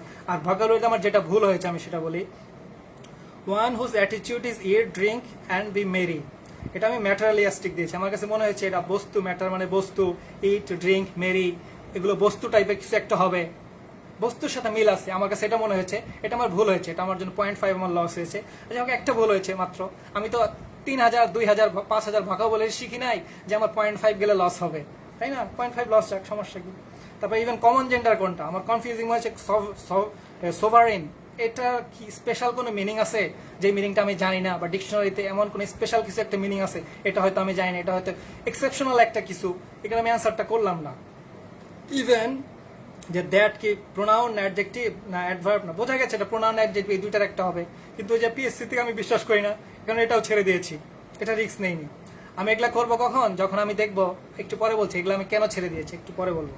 এই যে আমার এখন কি করা শেষ, আমার হচ্ছে ম্যাথ বাদে সবগুলো অ্যান্সার করা শেষ, ম্যাথ বাদে সব অ্যান্সার করে। এখন আমি কি করি, আমি একটা গুনি যে আমি কতটা দাগালাম, তারপর হচ্ছে প্রথম থেকে শেষ পর্যন্ত গুনি, ম্যাথ বাদে দাগাই। তখন আমার ছিল এই যে 96, হয়তো আপনারা হয়তো দেখতে পাচ্ছেন 96, আমি এখানে 96 মানে হচ্ছে ম্যাথ বাদে আমি 96টা দাগিয়েছি, আর ম্যাথ যদি আমি 30টা দাগাই তাহলে হবে 126টা, 30টা যদি দাগাই 126টা হবে, আর 126টা যদি দাগাইতে পারি, আর এটা তো যেহেতু কঠিন প্রশ্ন, আমি চোখ বন্ধ করে 100 পেয়ে যাব, ঠিক আছে। আমি এতক্ষণ যে বললাম যে আমি ইংরেজি এটা দাগাই নাই, বাংলা এটা দাগাই নাই, কারণ কি, কারণ হচ্ছে আমি একদম শেষের আগে একটা গোনা দেবো, ম্যাথ শুরু করার আগে একটা গোনা দেবো, আমি ম্যাথ শুরু করার একটা গুনবো যে আমার কি অ্যান্সার কি পর্যাপ্ত হয়েছে কিনা। যদি দেখতাম এখানে 96 বদলে আমার 75 আছে, তাহলে আমি আরেকবার ফিরে আসতাম, দেখি তো আরেকটু রিস্ক নেই, বা খুব কম হয়ে গেছে মনে হয়, এরকম একটু ভাবতাম। কিন্তু আমি দেখি 96 এটা গুড নম্বর, 96টা হয় ম্যাথে আছে, ইয়েতে আছে 26, তাহলে 126টা দাগাবো, এই প্রশ্নে 126টা সামান্য রিস্ক নিয়ে দাগানো মানে খুবই ভালো, ঠিক আছে। 96 আমি আর টেনশন করি না, তখন আমি মোটামুটি নিশ্চিত যে আমি প্রিলি পাস করতে যাচ্ছি, যখন দেখলাম এখানে 96, এটা আমার প্রতিবারই হয়, প্রতিবারই হয়। এবং 38-এ আমি যখন গুনছি, ম্যাথ গোনার আগে মানে একটা সময় 38-এ আমি দেখি আমি ইজিলি 120 পাই, ইজিলি 120 পাই, 3000 যদি পরীক্ষার্থী নেয় বা 2-3 হাজার নিলে তবুও আমি পাস করবো, এর পরীক্ষার হলেই।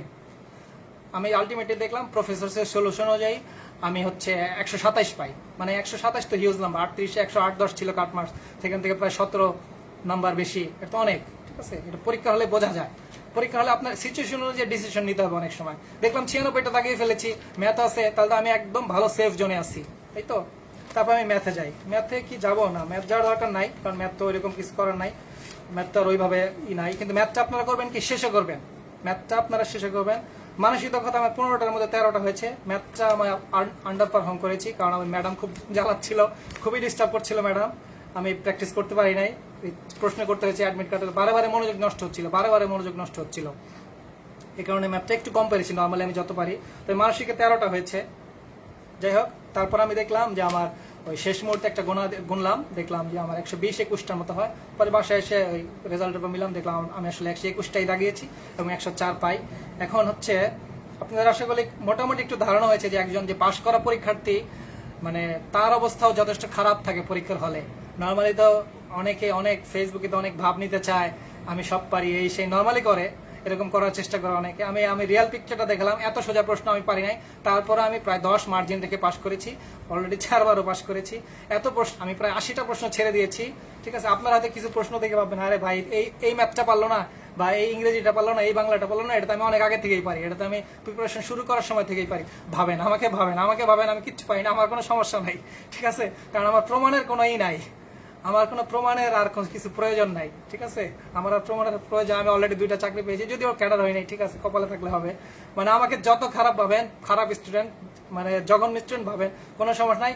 এটা ভাবার পরও যদি আপনাদের কনফিডেন্সটা বাড়ে, আমি চাই এটাই হোক, আপনাদের কনফিডেন্সটা বাড়ুক, ভয় পাইন না এত, ঠিক আছে। এখন আমাকে ইনবক্সে কমেন্টে কিছু প্রশ্ন করেছিল, সেগুলোর উত্তর দেব।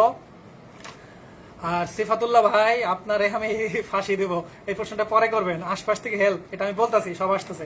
আর 3-4 মিনিট পর প্রশ্ন করবেন সবাই, আমি সুযোগ দিচ্ছি। আগে যারা আমাকে কমেন্টে বা ইনবক্সে প্রশ্ন করে রেখেছে তাদের একটু বলতে হবে তাদেরটা। আলামিন ভাই আমাদের প্রশ্ন করেছে, প্রিলিতে বারবার আসা টপিক। আসলে প্রিলিতে বারবার আসা টপিক তো অনেক, বিসিএস তো টপিকের শেষ নাই, শত হাজার, প্রত্যেকটা টপিক তো বলা সম্ভব না। সিলেবাসের চ্যাপ্টার অনুযায়ী যথেষ্ট সুন্দরভাবে দেওয়া আছে, আর মান বন্টন খুব সুন্দরভাবে দেওয়া আছে। তারপর আমি কিছু বলছি, কিছু টপিক আপনাদের বললে হয়তো কিছু ধারণা হবে, তারপর আপনার হয়তো কিছু, যেমন ইংরেজিতে স্পেলিংটা আসে, যেমন এই 41-এও কিন্তু কোশ্চেনে আর আসছে, আমি প্রতিবার স্পেলিং শিখে যাই, কারণ আমি জানি স্পেলিংটা অনেকে শিখবে না, অনেকে গুরুত্ব দেবে না, অনেকে ভুল করবে, আমি স্পেলিংটা খুব গুরুত্ব দিই। আপনারা গ্রামার ভোকাবুলারিতে যতটা গুরুত্ব দেন, আমি স্পেলিং এ গুরুত্ব তার চেয়ে বেশি দেই। আমি স্পেলিংটা প্রচুর পড়ি। আমি মনে করি যে স্পেলিং যদি 10টা আসে, আমি অ্যাটলিস্ট 9টা পারবো পরীক্ষায়, এরকম একটা প্রিপারেশন নিয়ে যাই। স্পেলিংটা খুব গুরুত্বপূর্ণ। তারপরে অ্যাপ্রোপ্রিয়েট প্রিপোজিশন, এটাও পড়বেন, এটাও আসে, পার্টস অফ স্পিচটাও পড়বেন, এগুলো ঘুরে ফিরে। আর লিটারেচারে ফেমাস রাইটারটা বেশি পড়বেন, আলামিন ভাই, ফেমাস রাইটারদেরটা একটু গভীরে পড়বেন, যেমন ফেমাস রাইটারদের থেকে আসবে, সবসময় আসবে। আর বাংলা 11 জন যে আছে, ওনাদেরটা শিখবেন, তার মানে যে শুধু ওনাদেরটা শিখবেন, বাকিদের শিখবেন না, এরকম না, বাকিদেরটাও পড়বেন, ওনাদেরটা একটু বেশি পড়বেন, 1-2টা প্রশ্ন আসবে, আশা করা যায় বেশিরভাগ সময় আসবে। আর কম্পিউটার একটু আগে বললাম, কম্পিউটার আপনি করবেন, বাইনারি ডেসিমাল কনভার্সনটা শিখবেন, বারে করবেন, গেট সেটটা করবেন, এই 2টা থেকে একটা প্রশ্ন আসবে, 2টাও আসতে পারে, 3টাও আসতে পারে, এটা শিখবেন। আর ফেসবুক, টুইটার, ইউটিউব, তারপর ইনস্টাগ্রাম, এগুলো নিয়ে একটু পড়াশোনা করবেন, এগুলোর প্রতিষ্ঠিত কবে হয়, যেমন আসলো এই 41-এ কিন্তু এটা এসেছে, আগেও এসেছে, ওই 36-এ মনে হয় লিঙ্কডইন বা এরকম কিছু একটা এসেছে, এটা প্রশ্ন আসে, এরকম প্রশ্ন আসে। আর যদি বাংলাদেশ বলি, তাহলে সংবিধান আর জনসংখ্যা সিলেবাসে যেটা, ওই 2টার ভালো মতো শিখবেন। এখান থেকে সংবিধানের প্রশ্ন আসবে মোটামুটি, জনসংখ্যা থেকেও প্রশ্ন আসে, সিলেবাসে যেটা জনসংখ্যা। আর ওই 1000 বছরের আগের যে কাহিনী আছে বাংলাদেশে, অনেক 1000 বছর আগে থেকে শুরু হলো, তারপর মুক্তিযুদ্ধ, অনেক বিশাল, এই কাহিনী থেকে কয়টা, মাত্র 6 নাম্বার, এখানে আপনি পড়তে শহীদ হয়ে যাবেন, খুব বেশি লাভ হবে না, ঠিক আছে। বাংলাদেশ আন্তর্জাতিক গুরুত্ব সবচেয়ে কম দেবেন ভাই, রিকোয়েস্ট। এখানে যদি কমন প্রশ্ন আসে সবাই পারবে, আনকমন আসলে খুব কম মানুষ পারবে, ঠিক আছে, ওইটা নিয়ে সমস্যা নেই। আর আন্তর্জাতিকে আলামিন ভাই আপনি করবেন জলবায়ু ইস্যু আর সংগঠন যে আছে বিভিন্ন, এগুলো শিখবেন। আর এখান থেকে বাদ দিবেন কি, এই 200টা দেশের মুদ্রার নাম শেখার কোনো দরকার নাই, 200টা দেশের রাজধানীর নাম শেখার কোনো দরকার নাই, এগুলো হচ্ছে বোগাস একটা জিনিস, ঠিক আছে। ইম্পর্টেন্ট যেগুলো রাজধানী আসে, ওগুলো যেগুলো ঘুরে ফিরে আসে, ওগুলাই শিখেন, বা সামান্য কিছু শেখেন। বিশেষ করে মুদ্রার নাম শেখার দরকার নাই, ভুটানের মুদ্রা গোল্ডট্রাম না কি যেন 2-1টা প্রশ্ন ঘুরে ফিরে আসে, ওইটাই শিখেন, ওইটাই আসবে পরীক্ষা আসলে, আর না আসলে নাই, সমস্যা নাই। আর শাওন ভাই আপনি বলছেন যে আমার একদিন পড়লে 10 দিন খবর থাকে না, এটা হচ্ছে ভাই আমার বোনের মতো অবস্থা, আমার বোনের এই অবস্থা, একদিন পড়লে 10 দিন খবর থাকে না। আজকে দেখলাম সকালবেলা ঘুম থেকে উঠছে, খুব পড়াশোনা করছে, কিন্তু আসলে আমি আসলে মোটিভেশন দেই না। আপনারা হয়তো অলরেডি বুঝে ফেলেছেন আমি কিন্তু মোটিভেশন দিই না, পড়ার জন্য বলি না যে মোটিভেশন। আমি আপনাকে যারা পরিশ্রমী আমি নর্মালি তাদের সাহায্য করতে চেষ্টা করি, আমি মেনলি গাইডলাইন দিই, আমি মোটিভেশন দিই না। আমি বলি যে বিশেষ সবাই হবে না, সবাই চাকরি, এই যে 21,000 যে পাশ করলো অনেকের এটাই লাস্ট পাস, আর জীবনে কোনোদিন পাশ করবে না, অনেকে জীবনে চাকরি পাবে না, এটা বাস্তব কথা। আমার পাশের বাসার এক ছেলে আছে 36-এ নন ক্যাডার থেকে ওই নৌ পরিবহন অধিদপ্তরের শিপিং ইন্সপেক্টর চাকরি পেয়েছে। 37-এ ফেল প্রিলিতে, 38-এ প্রিলি ফেল, 40-এ প্রিলি ফেল, 41-এ প্রিলি ফেল, ঠিক আছে, 43 হয়তো পাবে। তাহলে বোঝেন এটাই হচ্ছে বাস্তবতা, সবাই কিন্তু প্রিলি পাস করবে না জীবনেও। 21,000-এর অনেকেই 43-এ ফেল করবে, আর জীবনেও পাস করবে না এমন অনেক আছে, ঠিক আছে। আমি মোটিভেশন একটু কম দেই বা দিতে চেষ্টা না করি। মোটিভেশন দিলে কি হবে, আপনি সাময়িক মানে পয়রা ফাটায় ফেলাবো আজকে, কিন্তু আলটিমেটলি এটা কাজ হবে না। আপনার ক্ষুধাটা আপনার থাকতে হবে ভাই। টেবিল আপনার যদি ক্ষুধা না থাকে, টেবিল ভর্তি খাবার দিলে লাভ নাই, আপনি খাবেন না তো। আর যার ক্ষুধা আছে সে টেবিলে লাগবে না, সে বাজারে যেয়ে খাবে, বাজারে যাবে, দরকার হলে কৃষি কাজ করবে, নিজে উৎপাদন করে খাবে, ঠিক আছে। এই হচ্ছে এরকমই হবে। আমি সরি টু সে, এরকম অভ্যাস যদি আপনি চেঞ্জ না করতে পারেন, আপনার দ্বারা বিসিএস তো পরের কথা, আপনি কোনো সরকারি চাকরি পাবেন না, আপনি না, আমার বোনও কোনো সরকারি চাকরি পাবেন না যদি এই অভ্যাস ত্যাগ না করে। কারণ কম্পিটিশনটা এখন হচ্ছে হিউজ, হিউজ কম্পিটিশন, হিউজ। মানে এখানে ওই মানে মোটামুটি দৌড়ালে হবে না, ফুল স্পিডে দৌড়াতে হবে, তাহলে পারবেন। 10 দিন খবর থাকেন, 10 দিনই পড়বেন, ঠিক আছে। 10 দিনকে 20 দিন বানায় লোকজন পড়ছে। লোকজন আপনি 10 দিনে 10 ঘন্টা করে পড়বেন, সে 10 দিনে 15 ঘন্টা করে পড়ছে, কেউ 20 ঘন্টা পড়ছে, এরকম টার্গেটও করে পারলে, ঠিক আছে। আপনি 10 দিনে 1 দিন বানান, সে 10 দিনকে 30 দিন বানায়, এই হচ্ছে অবস্থা।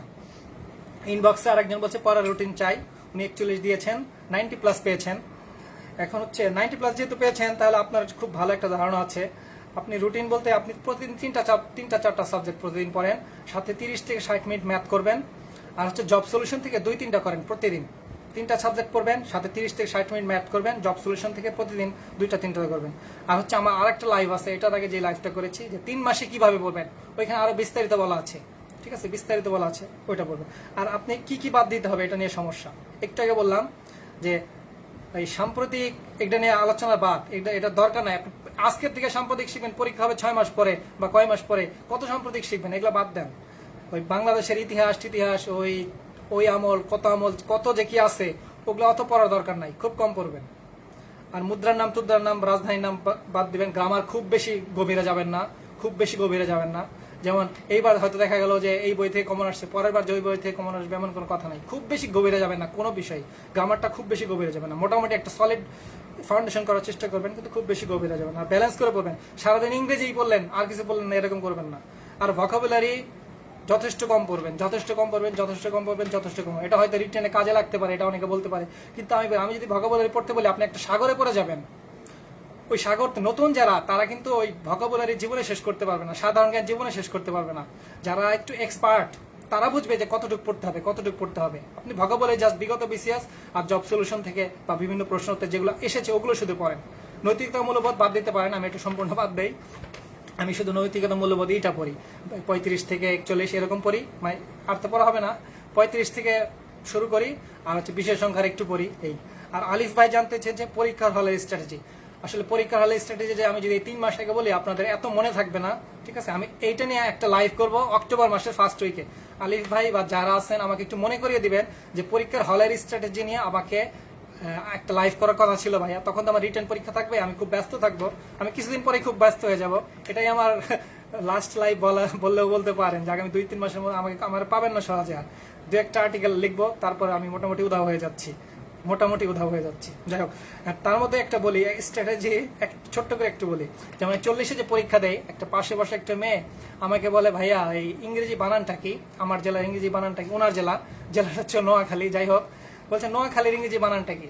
আমি ওনার দিকে এমন ভাবে তাকাই বা এমন একটা এক্সপ্রেশন দেই বা আমি এমন একটা কাজ করি, উনি পরীক্ষার শেষে আমাকে সরি বলে যে ভাইয়া সরি, ঠিক আছে। এটাও একটা স্ট্র্যাটেজি। উত্তর তো দেই নাই, এমন একটা কিছু করলাম, সে পরীক্ষার শেষে আমাকে বলছে সরি, ঠিক আছে। এটা একজনের প্রশ্ন ছিল। আর একজনের প্রশ্ন ছিল আশেপাশ থেকে দেখা দেবী করা যাবে কিনা। সিফাত ভাই বা যিনি প্রশ্ন করেছেন, আশেপাশ থেকে দেখবেন বিসিএস পরীক্ষা 90 থেকে 90% হচ্ছে ফেক পরীক্ষার্থী। আপনি কার কাছ থেকে দেখবেন বলেন? সে ভুল উত্তর দিবে আপনাকে, ভুল উত্তর দিবে, ইচ্ছাকৃতভাবে বলতে পারতো, সে জানেই না, মনেই হবে এটা ভুল, তার কাছে মনে হবে ঠিক, কিন্তু আসলটাই ভুল। আপনার আশেপাশে যদি 90 থেকে 95% ফেক পরীক্ষার্থী থাকে, আপনি আশেপাশে তাকাবেন, এটা হলো বোকামি। আশেপাশে আপনার যখন প্রিপারেশন ভালো থাকবে, আপনি ডানেও তাকাবেন না, বামেও তাকাবেন না, তখন নিজের উপর কনফিডেন্স রাখতে হবে। আমি যাই আসুক আমি একটা লিখে দিয়ে আসবো, মোটামুটি ইনশাল্লাহ পাস করবো। আশপাশ থেকে ভাই হয় না। ওটা রিটেনের ক্ষেত্রে হয়তো কিছু কাজ করতে পারে, রিটেনেরটা আলাদা জিনিস, কিন্তু প্রিলিতে আশেপাশে এটা বুদ্ধিমানের কাজ না, প্রিলিতে বুদ্ধিমানের কাজ না, এটা অনেস্টিও না যে আশপাশ থেকে শিখবেন। আশপাশ থেকে হয় না ভাই। আশপাশ থেকে আমি যা শুনেছি আমার বন্ধু বান্ধব সবাই ভুল বলে দিয়েছে। এই গ্রুপের একজন কালকে ফোন করেছিল, বলছে ভাই আমাকে সাইডম্যান খুব ডিস্টার্ব করেছে। আমি তো নিশ্চিত ছিলাম পাস করবো, ভাই আমাকে সাইডম্যান খুবই ডিস্টার্ব করেছে। এগুলো আশপাশের ভাই হিসাব বাদ, আশপাশের হিসাব বাদ, এইগুলো করবেন, অনেস্ট থাকবেন, অনেস্ট হবে ইনশাল্লাহ। জুয়েল ভাই বললেন বৃত্ত ভরাট এই একবারে করব নাকি পরে? এটা হচ্ছে কেউ কেউ করে কি যে ওই প্রথমে প্রশ্নগুলো দেখে, তারপর মার্ক করে রাখে যে এটা দাগাবো, এটা দাগাবো, এটা দাগাবো, এটা হচ্ছে টাইম ওয়েস্ট। আমার এক ফ্রেন্ড এই কাজটা করে। আমি বললাম এটা করো কেন তুমি? বলে যে পরীক্ষায় বাসায় এসে মিলাইতে হবে না যে কোনটা দেখালাম কোনটা দেখালাম, এই কারণে মার্ক করে রাখি, পরের বার দেখে। এটা করবে, এটা করার দরকার নেই, একদম নিষ্প্রয়োজন। জাস্ট আপনি যেগুলো শিওর হবেন ওগুলো তো বৃত্ত ভরাট তখনই করলেন, 50-50 কিছু নেবেন, 50-50 ছাড়া কিছু নিলেন, বৃত্ত ভরাট করলেন। আর যেগুলো দাগান নাই, মনে রাখবেন যেগুলো দাগান নাই ওগুলো কোশ্চেন করবেন বা গোল করে রাখবেন, যাতে পরের রাউন্ডে আপনি এসে দাগাতে পারেন। কিন্তু আপনি যদি 200টা প্রশ্নই মার্ক করেন যে কোনটা দাগালাম কোনটা দাগালাম না, প্রত্যেকটা যদি মার্ক করতে যান অনেক টাইম নষ্ট হবে, ওটা করবেন না। ঠিক আছে, ওটা করবেন না, প্রথম থেকেই দাগাবেন। প্রশ্নে শুধু যেগুলো আপনি দাগান নাই, অ্যান্সার করেন নাই, ওগুলো মার্ক করবেন, যাতে পরের বার মার্ক করে আসতে পারেন। আর কেউ কেউ বেশি কনফিডেন্স, যেটা আমার 36 হয়েছিল, তখন তো আমি প্রথম কিছু বুঝি না, আমি ঘড়িতে তাকায় দেখি অনেক টাইম, যেগুলো কনফিউজিং ওগুলো দাগাই নাই। শেষে কি আমার মতো একদম হজবরল অবস্থা যে আসলে কোনটা দাগাবো, আমি তো জানি না কোনটা আমি বাদ আছে। একবার এমসিকিউ পেপার দেখি, একবার প্রশ্ন দেখি, আমার খেয়ালই নেই যে কোনটা আমি দাগাই নাই। এখানে মার্ক করে রাখবেন, যেগুলো দাগা নেই ওগুলো মার্ক করেন, সব মার্ক করার দরকার নেই। ঠিক আছে। আর ইনবক্সে আর একজন বলেছেন, জানতে চেয়েছেন, লাইভের কথা যদিও বলেনি, বলছে উনি বিজ্ঞানেরই পড়ে, ওই কোনটার দৈর্ঘ্য কত, প্রস্থ কত, এই 1 ইঞ্চিতে কত সেন্টিমিটার, 1 গজে কত সেন্টিমিটার, কত ইঞ্চি, এই সব পড়ে। আমি জীবনে এইসব পড়ি নাই। বিজ্ঞানে এত মান টান, এগুলা জীবনে আসছে কোনো সময় আপনি দেখছেন? জীবনে দেখেছেন যে বিজ্ঞানে এইসব আসে? এগুলা জীবনে পড়বেন না, এগুলো পড়া দরকার, এগুলো ফালতু জিনিস। ফেসবুকে অনেক কিছু দেখা যায় যে এই কয়টা পড়েন 10 নম্বর নিশ্চিত করেন, এইটা পড়েন 100 মার্ক নিশ্চিত করেন, এগুলো আসলে হয় না। বই থেকেই অনেক আছে। কত প্রশ্ন আপনি দেখবেন, এই জিনিসটা যে আমি পড়বো, এই জিনিসটা দেখি তো গত 5 বছরে কয়বার এসেছে এই টপিকটা, যে কত ইঞ্চিতে 1 গজ, এটা দেখি তো এই জাতীয় জিনিস গতবার, গত 5টা বিসিএস বা 6টা বিসিএস 7টা বিসিএস কতবার আসলো, একটু দেখবেন, দেখবেন যে না এগুলো আসে না। ঠিক আছে, এগুলো আসবে না। আর একজন জানতে চেয়েছেন টাইম ম্যানেজমেন্ট কিভাবে করবো ইনবক্সে। টাইম ম্যানেজমেন্টের প্রথম শর্ত হচ্ছে আপনাকে ম্যাথ কুইক করতে হবে। প্রথম শর্ত ম্যাথ কুইক করতে হবে। আর ম্যাথ কুইক করা মানে এটাই না যে আপনাকে ম্যাথ শর্টকাটে শিখতে হবে, না, আমি ম্যাথ শর্টকাটে সাপোর্ট না। আপনি যখন রেগুলার ম্যাথ করবেন, ম্যাথ আপনার অলরেডি ফাস্ট হবে। বিসিএস এ 2 ঘন্টার পরীক্ষা, ম্যাথ দ্রুত করলে আপনার অল্টিমেট টাইম কভার করতে পারবেন। 1 ঘন্টার পরীক্ষা হয়তো ঝামেলা হলেও হতে পারে, কিন্তু বিসিএস এ আপনি ওই ম্যাথ শর্টকাটে শেখার দরকার নাই, বাসায় রেগুলার করলে অটোমেটিক পারবেন। টাইম ম্যানেজমেন্টের জন্য প্রথম শর্ত হচ্ছে ম্যাথটা দ্রুত করতে হবে। আর হচ্ছে আরেকটা কাজ হচ্ছে, আপনি যা পারেন না ওটা নিয়ে চিন্তা করবেন না। আপনি একটু আগে তো আমি দেখালাম অনেক প্রশ্ন আমি পারি না, প্রশ্ন পড়িও নাই ভালো মতো, স্কিপ, সাথে সাথে স্কিপ। আবার টাইম নষ্ট করার সময় নাই, এত সময় আমি পাবো না। ওই প্রশ্ন দেখবো, গবেষণা করবো, এই 3 মাস আগে পড়লাম না 6 মাস আগে পড়লাম, এইটা কি হতে পারে, ক্যালকুলেশন করবো, প্লাস মাইনাস করবো, এত কিছু করবেন না। এগুলো দিলে টাইম নষ্ট হবে, এটা দিয়ে টাইম নষ্ট হয়। আর হচ্ছে আরেকটা কাজ হচ্ছে, 3টা কাজ। একটা হচ্ছে ম্যাথ কুইক করতে হবে, যা পারেন না ওটা নিয়ে মাথা খাবেন না। আর আইডিয়াই নাই ওইরকম প্রশ্ন নিয়ে অ্যান্সার করতে যাবেন না, কোনো আইডিয়াই নেই। আপনি বিজ্ঞান প্রশ্নটাকে আপনি সাধারণ জ্ঞান হিসেবে ভাবলেন, ওটা হবে নদীর পানিতে অক্সিজেন বেশি না কোনটা, আপনি ভাবলেন নদীতে পানি বেশি থাকে, এটা তো মনে অক্সিজেন বেশি হবে, বা নদীতে লবণ থাকে অক্সিজেন বেশি, কিছু কিছু মানে যেটাতে আইডিয়াই নাই, ওটা নিয়ে কেন ব্রেনটাকে আপনি করবেন, মানে বিশ্লেষণ করার চেষ্টা করবেন।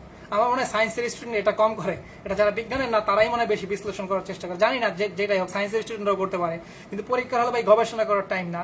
যেগুলো আপনি পারেন সেটাতে গবেষণা করেন, যেটা পারেন না সেখানে গবেষণা করার টাইম না। ম্যাথ নিয়ে গবেষণা করেন কিছুক্ষণের জন্য, ঠিক আছে। আর ওনার আর একটা প্রশ্ন ছিল, জানা প্রশ্ন কেন কনফিউজিং হয়। আপনাকে যদি আমি আপনার নাম বলি পারবেন, আপনার বাবার নাম বলে সেটাও পাবেন, আপনার দাদার নাম বলে সেটাও পাবেন। যদি বলি আপনার দাদার বাবার নাম কি, একটু কনফিউশন। যদি বলি তার বাবার নাম কি, কনফিউজিং। কারণ এগুলো হয়তো আপনি জীবনে শুনেছেন মাত্র 1 বার বা 2 বার। সেম জিনিস, আপনার কনফিউশন দূর করার উপায় হচ্ছে আপনাকে এক জিনিস বারবার পড়তে হবে, বারবার পড়লে আপনার কনফিউশন দূর হবে। ঠিক আছে, আপনি তো দাদার নাম প্রতিদিন শোনেন নাই, কি কোনো মনে নাই, কিন্তু আপনি বাবার নাম দাদার নাম রেগুলার শুনেন, এগুলো মনে থাকবে। ঠিক আছে, বারে পড়বেন, একদম পড়ছেন আবার পড়বেন, বারে পড়লে কনফিউশন দূর হবে। আমি যে এত কম দাগাই তারপরে পাশ করি কেন? কারণ আমি একটা জিনিস আমি বারে বারে পড়েছি, একটা জিনিস আমি বারে বারে পড়েছি, এই কারণে আমার মনে থাকে। কনফিউশন কম। আমার তো 12টা ভুল হয়েছে, মাত্র 12টা ভুল হয়েছে। কারণ কি, আমি ওই যে কনফিউশন আমার কম, আমি পরে এক জিনিস বারে বারে পড়েছি, আমি জানি এটা উত্তর হবে, এটা উত্তর হবে, আর আমি এটা অ্যান্সার করবো না। কনফিউশন কম থাকলে নেগেটিভ অটোমেটিক কম আসবে। আর মডেল টেস্ট দিতে হবে, মডেল টেস্ট দিলেও আপনার ইটা কম হবে, ওই কনফিউশনটা কম হবে, কারণ তখন আপনি বুঝতে পারবেন যে আসলে আপনার কত ভুল হচ্ছে। যদি আপনি আপনার রোগটা ধরতে পারেন তাহলে তো চিকিৎসা করতে পারবেন। ঠিক আছে, মডেল টেস্ট দিবেন, পরীক্ষা 2 মাস আগে 2-1টা দিবেন, আর 1 মাস আগে 4-5টা দিবেন।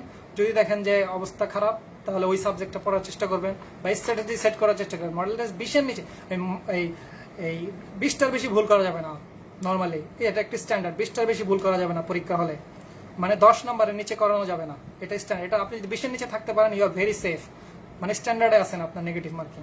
আর মরিয়ম আপু জানতে চেয়েছেন 120 শিওর করতে চান, আসলে 120 শিওর করতে চান। মরিয়ম আপু, আপনি 120 শিওর করলেন, কিন্তু দেখা গেল 125 কাটমার্ক, তখন কি করবেন আপনি? তখন তো বলবেন এই শাহেদ হোসেন ভাই আমার খাইছে, এর ফাঁসি চাই, এটা বলবেন না? না, 120 তো একটা গোল্ডেন নাম্বার বা এটা একটা ধারণা, ঠিক আছে, এটা একটা নম্বর। তার মানে এই না যে 120 হলেই পাস করবেন, না, 120 হলে পাস করবেন গ্যারান্টি, 100% গ্যারান্টি। তার মধ্যে 120 শিওর হবে এরকম কোনো স্ট্র্যাটেজি নাই। আপনি অনেকে হয়তো আর্টিকেল দেখবেন বা বই দেখবেন, সাজেশন দেখবেন 120 নিশ্চিত, এগুলো বোগাস। 120 জীবনে নিশ্চিত হবে না। 120 41-এর প্রশ্নে 120 পেয়েছে বাংলাদেশে কত, 1-2 হাজার ম্যাক্সিমাম 1-2 হাজার, 120-এর প্লাস ম্যাক্সিমাম 1-2 হাজার পেয়েছে, এর বেশি পাবে না। 120 আপনি আপনার সর্বোচ্চ চেষ্টা করবেন, 120 টার্গেট রাখবেন। প্রশ্ন দেখি আপনার বুঝতে হবে 120 পাবেন না কত পাবেন। যেমন গতকালকে খেলা দেখেন, বাংলাদেশ আগে ব্যাটিং করলো, আমাদের ধারণা 140, 50, 60, 70 না হলে তো অস্ট্রেলিয়ার সাথে আমাদের কোনো পাত্তা পাবো না, তাই না? এরকম, কিন্তু আলটিমেটলি তো জিতে গেল, তাই না? এটা প্রশ্ন দেখে আপনার কাটমার্কসটা বুঝতে হবে, আপনার কতটুকু নিতে হবে এটা বুঝতে হবে। ওই 120, 125, 120 এটা একটা মানে একটা ধারণা, কিন্তু এটাই না, সবসময় এটার জন্য কারেক্ট না। ঠিক আছে, 120-এর জন্য আপনাকে কি করতে হবে? ওই ম্যাথ, ইংলিশ, সাধারণ এই বিজ্ঞান, কম্পিউটার, এই মানসিক দক্ষতা, ইংলিশ লিটারেচার, ইংরেজি, এগুলোতে বেশি গুরুত্ব দিতে হবে। আর সাধারণ জ্ঞানে গুরুত্ব কম দিতে হবে, বিশেষ করে সাম্প্রতিক গুরুত্ব কম দিতে হবে। এটা নিয়ে আমার আর্টিকেল আছে, bcsx.com এ আর্টিকেল আছে, বুলেট প্রুফ স্ট্র্যাটেজি, ওখানে অনেক বিস্তারিত লেখা আছে, ওইটা দেখেন, আশা করি ভালো লাগবে। আর যারা এই গ্যারান্টি দেয় 120 পাবেন, এইটা করলে সেটা করলে, ওই জাতীয় বইয়ের পিছিয়ে ভাই ছুটবেন না, এগুলো হবে না, আলটিমেটলি হবে না। কোনো গ্যারান্টি নাই, বিসিএস এ কোনো গ্যারান্টি নাই, কোনো শর্টকাট নাই। মানে যারা বলে যে নিশ্চিত হবে, এই বই পড়লে নিশ্চিত পাস, এগুলো বোগাস না। ঠিক আছে, পরীক্ষার পরে আপনাকে দেখাবে এই ডাইজেস্ট থেকে কমন পড়েছে, কিন্তু আপনি নিজে ওই ডাইজেস্ট পড়তে যান, দেখবেন কিচ্ছু মনে থাকে না, কিচ্ছু মনে থাকে না, কারণ ডাইজেস্ট পড়লে কিন্তু ওইভাবে অত মনে থাকে না। আর একটা লাস্ট প্রশ্ন, তারপর আমি আপনাদের প্রশ্ন নেব। লাস্ট প্রশ্নটা হচ্ছে, একজন প্রশ্ন আজকে সকালেই প্রশ্ন করেছে, 41-এর ইংরেজিতে অ্যাভারেজ স্টুডেন্ট কত? আসলে অ্যাভারেজ বলতে আপনি কি বুঝেছেন সেটা বুঝছি না, বুঝতে পারছি। তবে গ্রামার অংশে যদি 6-7-এর নিচে পান তাহলে এটা ভালো না। আর লিটারেচারে যদি 7-8-এর নিচে পান, 41-এর প্রশ্নে লিটারেচারে 7-8-এর নিচে পেলে এটা ভালো না, বেশ ভালো না। 41-এর প্রশ্নে ইংরেজিতে আপনার 15-16 পেতে হবে অ্যাটলিস্ট, বা মোটামুটি অ্যাটলিস্ট না 15-16 পেলে আপনি মোটামুটি সেফ জোনে থাকবেন 41-এর প্রশ্ন। এখন আমার আলোচনা মোটামুটি শেষ, আপনারা প্রশ্ন করতে পারেন। ঠিক আছে, এখন প্রশ্ন করতে পারেন, আপনাদের কোনো মানসিক দক্ষতা আপনার ইনবক্সেও প্রশ্ন করতে পারেন, ইনবক্সে প্রশ্ন করলে প্রশ্ন মিস হওয়ার চান্স কম। মানসিক দক্ষতা কোন বই পড়েছেন? জুয়েল ভাই মানসিক দক্ষতা পড়েছি হচ্ছে 35 থেকে 40-এর বা 41-এর, আপনি যেটা পড়বেন 35 থেকে 41-এর প্রিলির প্রশ্ন পড়বেন মানসিক দক্ষতা, প্লাস 27 বা 28 বিসিএস থেকে 40তম বিসিএস এর রিটেন প্রশ্ন পড়বেন, 40 বা 41তম যেটাই হোক রিটেন প্রশ্ন। প্রিলির সবগুলো প্রশ্ন করবেন বিগত বিসিএস, রিটেনের সবগুলো প্রশ্ন পড়বেন বিগত বিসিএস, আর কিচ্ছু পড়তে হবে না, আপনাদের রিটেনের সময় আর কিছু পড়তে হবে না। এইটা পরে আমি ভাই এই 41-এ 15টার মধ্যে মনে হয় 13টা হয়েছে আমার, বুঝতে পেরেছেন? আর কিছু পড়তে হবে না, এগুলো পড়েন, মোর দেন এনাফ। আর নিহাস ভাই, হ্যাঁ এটা ভালো নিহাস ভাই, ঠিক আছে, আপনার ওই digest plus previous MCQ practice ঠিক আছে করা পসিবল, 50% পসিবল, এটা ভালো স্ট্র্যাটেজি। জিকের জন্য ডাইজেস্ট পড়া যায়, কিন্তু ডাইজেস্টকে ফাউন্ডেশন হিসেবে পড়া ঠিক না। জিকের জন্য ডাইজেস্ট ঠিক আছে, আর ডাইজেস্ট প্লাস বিগত প্রশ্ন যেটা বলেছেন আপনি ওইটা ঠিক আছে, এটা ভালো স্ট্র্যাটেজি, এটা ভালো, এটা গুড, এটা ঠিক আছে, এটা সমস্যা নাই, এটা ঠিক আছে, এটা আমি সাপোর্ট করি। ও ইনবক্সে প্রশ্ন এসেছে, সরি দেখছি। হ্যাঁ ভাইয়া, আপনার সাথে কথা বলতে চাই, কথা বলা যাবে, সমস্যা নাই। আপাতত মেসেজ দেন, কথা বলা যাবে, আমি আছি ইনশাল্লাহ। ইনবক্সে মেসেজ দিতে পারেন, কমেন্ট করতে পারেন। জয় বণিক ভাই বলেছেন বাংলা ফার্স্ট পেপার কিভাবে পড়লে ভালো হয়। ফার্স্ট পেপার বিগত প্রশ্ন পড়েন, আর কবি যেগুলো 11 জন বিখ্যাত আছে তাদের তো একটু গভীরে পড়েন, আর বাকি বিগত বিভিন্ন চাকরির পরীক্ষার প্রশ্নগুলো পড়েন। আর হচ্ছে পড়ার সময় একটু গাইডে যে একটু বিস্তারিত লেখা থাকে, একবার দুইবার রিডিং পড়তে পারেন, কিন্তু খুব বেশি গভীরে যাবেন না, একবার দুইবার রিডিং পড়তে পারেন, ঠিক আছে। বাংলা সাহিত্যে বিগত প্রশ্ন পড়বেন, বিগত প্রচুর প্রশ্ন আসে, ওখান থেকেই তো আসে বেশিরভাগ। না আসলে দুই একটা না পারলে সমস্যা নাই তো, সব তো পারতে হবে না। ফারজানা হক আপু, এটা বিগত বিভিন্ন পরীক্ষার প্রশ্ন পড়বেন, 11 জন রাইটার, একটু ভালো মতো পড়বেন, তাহলেই হবে, আর ভয় পাওয়ার দরকার নাই। আর সেফাতুল্লাহ ভাই, চশমা পরে যাওয়া যাবে, চশমা পরে যাওয়া যাবে, আমি নিজেই তো চশমা পরে যাওয়া। ঝাকিল আহমেদ ভাই, আপনি কেন পরপর 4টা প্লি পাস করেছেন? কেন 4টা পিস পাস করেছি, কেন পাস করেছি বলে আপনার প্রশ্নটা ক্লিয়ার না আমার কাছে। কেন পাস করেছি না কিভাবে পাস করেছি, আমি এখন আমার ক্যাডার, পছন্দের ক্যাডার পাই নাই, এই কারণে পাস করেছি, এটা বলা যায়। আর আমার স্ট্র্যাটেজি ঠিক ছিল, বুলেট প্রুফ, এই কারণে হয়তো পাস করেছি। আপনার প্রশ্নটা আমি ঠিকভাবে বুঝতে পারি নাই। আব্দুল্লাহ ভাই বলেছেন আপনার ভিডিওটা শুরু থেকে দেখতে পাইনি, তবে দয়া করে গ্রুপে ভিডিওটা দাও। হ্যাঁ, গ্রুপে থাকবে, ইউটিউবেও থাকবে। ইউটিউবে যারা দেখছেন বা দেখবেন তারা দয়া করে সাবস্ক্রাইব করবেন। নর্মালি এই জাতীয় প্রশ্ন নিয়ে বিশ্লেষণ এরকম সাধারণত হয় না, আমি দেখিনি কোনো সময়। ওই কারণ একজন পরীক্ষার্থীর একটা অ্যাটিটিউড থাকে, আমি সব পারি, আমি পাস করেছি, আমি এই জাতীয়। কিন্তু আমি চাই না যে একটা ফেক ধারণা নিয়ে আপনারা থাকেন, যে রিয়াল একটা পরীক্ষার্থীর অবস্থা কি হয়। সাবরিনা আপু বলেছেন fresh idioms approved preposition winners group ভাবে এগুলো খেয়ে পড়ে। বিগত প্রশ্ন পড়েন, শুধু বিগত যে কম্পিটিটিভ এক্সামে কোটি প্রশ্ন আছে ওইখান থেকে পড়তে পারেন। Previous years question, previous years মানে কিন্তু শুধু প্রিভিয়াস বিসিএস না, প্রিভিয়াস ইয়ার্স মানে হচ্ছে বিগত প্রশ্ন বিভিন্ন পরীক্ষা, সাথে ভার্সিটিটা নিতে পারেন, সাথে ইংরেজিটা ভার্সিটিটা নিতে পারেন, ভার্সিটি অ্যাডমিশন টেস্ট। মরিয়ম আপু, ম্যাথে ভয় লাগলে ম্যাথ প্র্যাকটিস করতে হবে, ম্যাথের ভয়কে জয় করতে হবে। ম্যাথ ছাড়া প্রিলি পাস সম্ভব, কিন্তু আলটিমেটলি আপনার ধরা খেতে হবে। আর কঠিন প্রশ্ন হলে, একটু কঠিন প্রশ্ন হলে ম্যাথ ছাড়া পাস করা আরটা। ভাই তুহিন ভাই, এটা হচ্ছে শিওর 80-র কথা যে বললেন, এটা প্রশ্ন দেখে বুঝতে হবে যে কত হবে, তাই না? প্রশ্ন দেখে আপনার বুঝতে হবে, 80টা হতে পারে, আবার 100টাও হতে পারে। আমার হচ্ছে বিজ্ঞানে এই ছিল, বিজ্ঞানে 50-60% নাম্বার ছিল বিজ্ঞানে, কম্পিউটারে 50-60 হবে, বা 60-65 এরকম হবে, এর বেশি হবে না, এর বেশি হবে। আমার ক্ষেত্রে না, প্রায় সবার ক্ষেত্রে এটাই, যত যাই বলুক, আলটিমেটলি 100 বেশি পেয়েছে, অত বেশি স্টুডেন্টরা 100 বেশি পায়নি। আলটিমেটলি আমি পেয়েছি 104। আমার যদি 50-60% থাকে বিজ্ঞান আর কম্পিউটার, বাকিদের তো আরো কম হবে, তাই না? যারা 95 পেয়েছে নর্মালি, তাদের আরো কম হওয়ার কথা। কান্নপা বলেছেন how is to take risk in exam hall, I have a lack that I feel risk, should I take a lot of practice in model test করবেন। 2 মাস আগে 2-3টা মডেল টেস্ট দেবেন, কত পান আমাকে জানায়েন, আমাকে জানালেই হবে।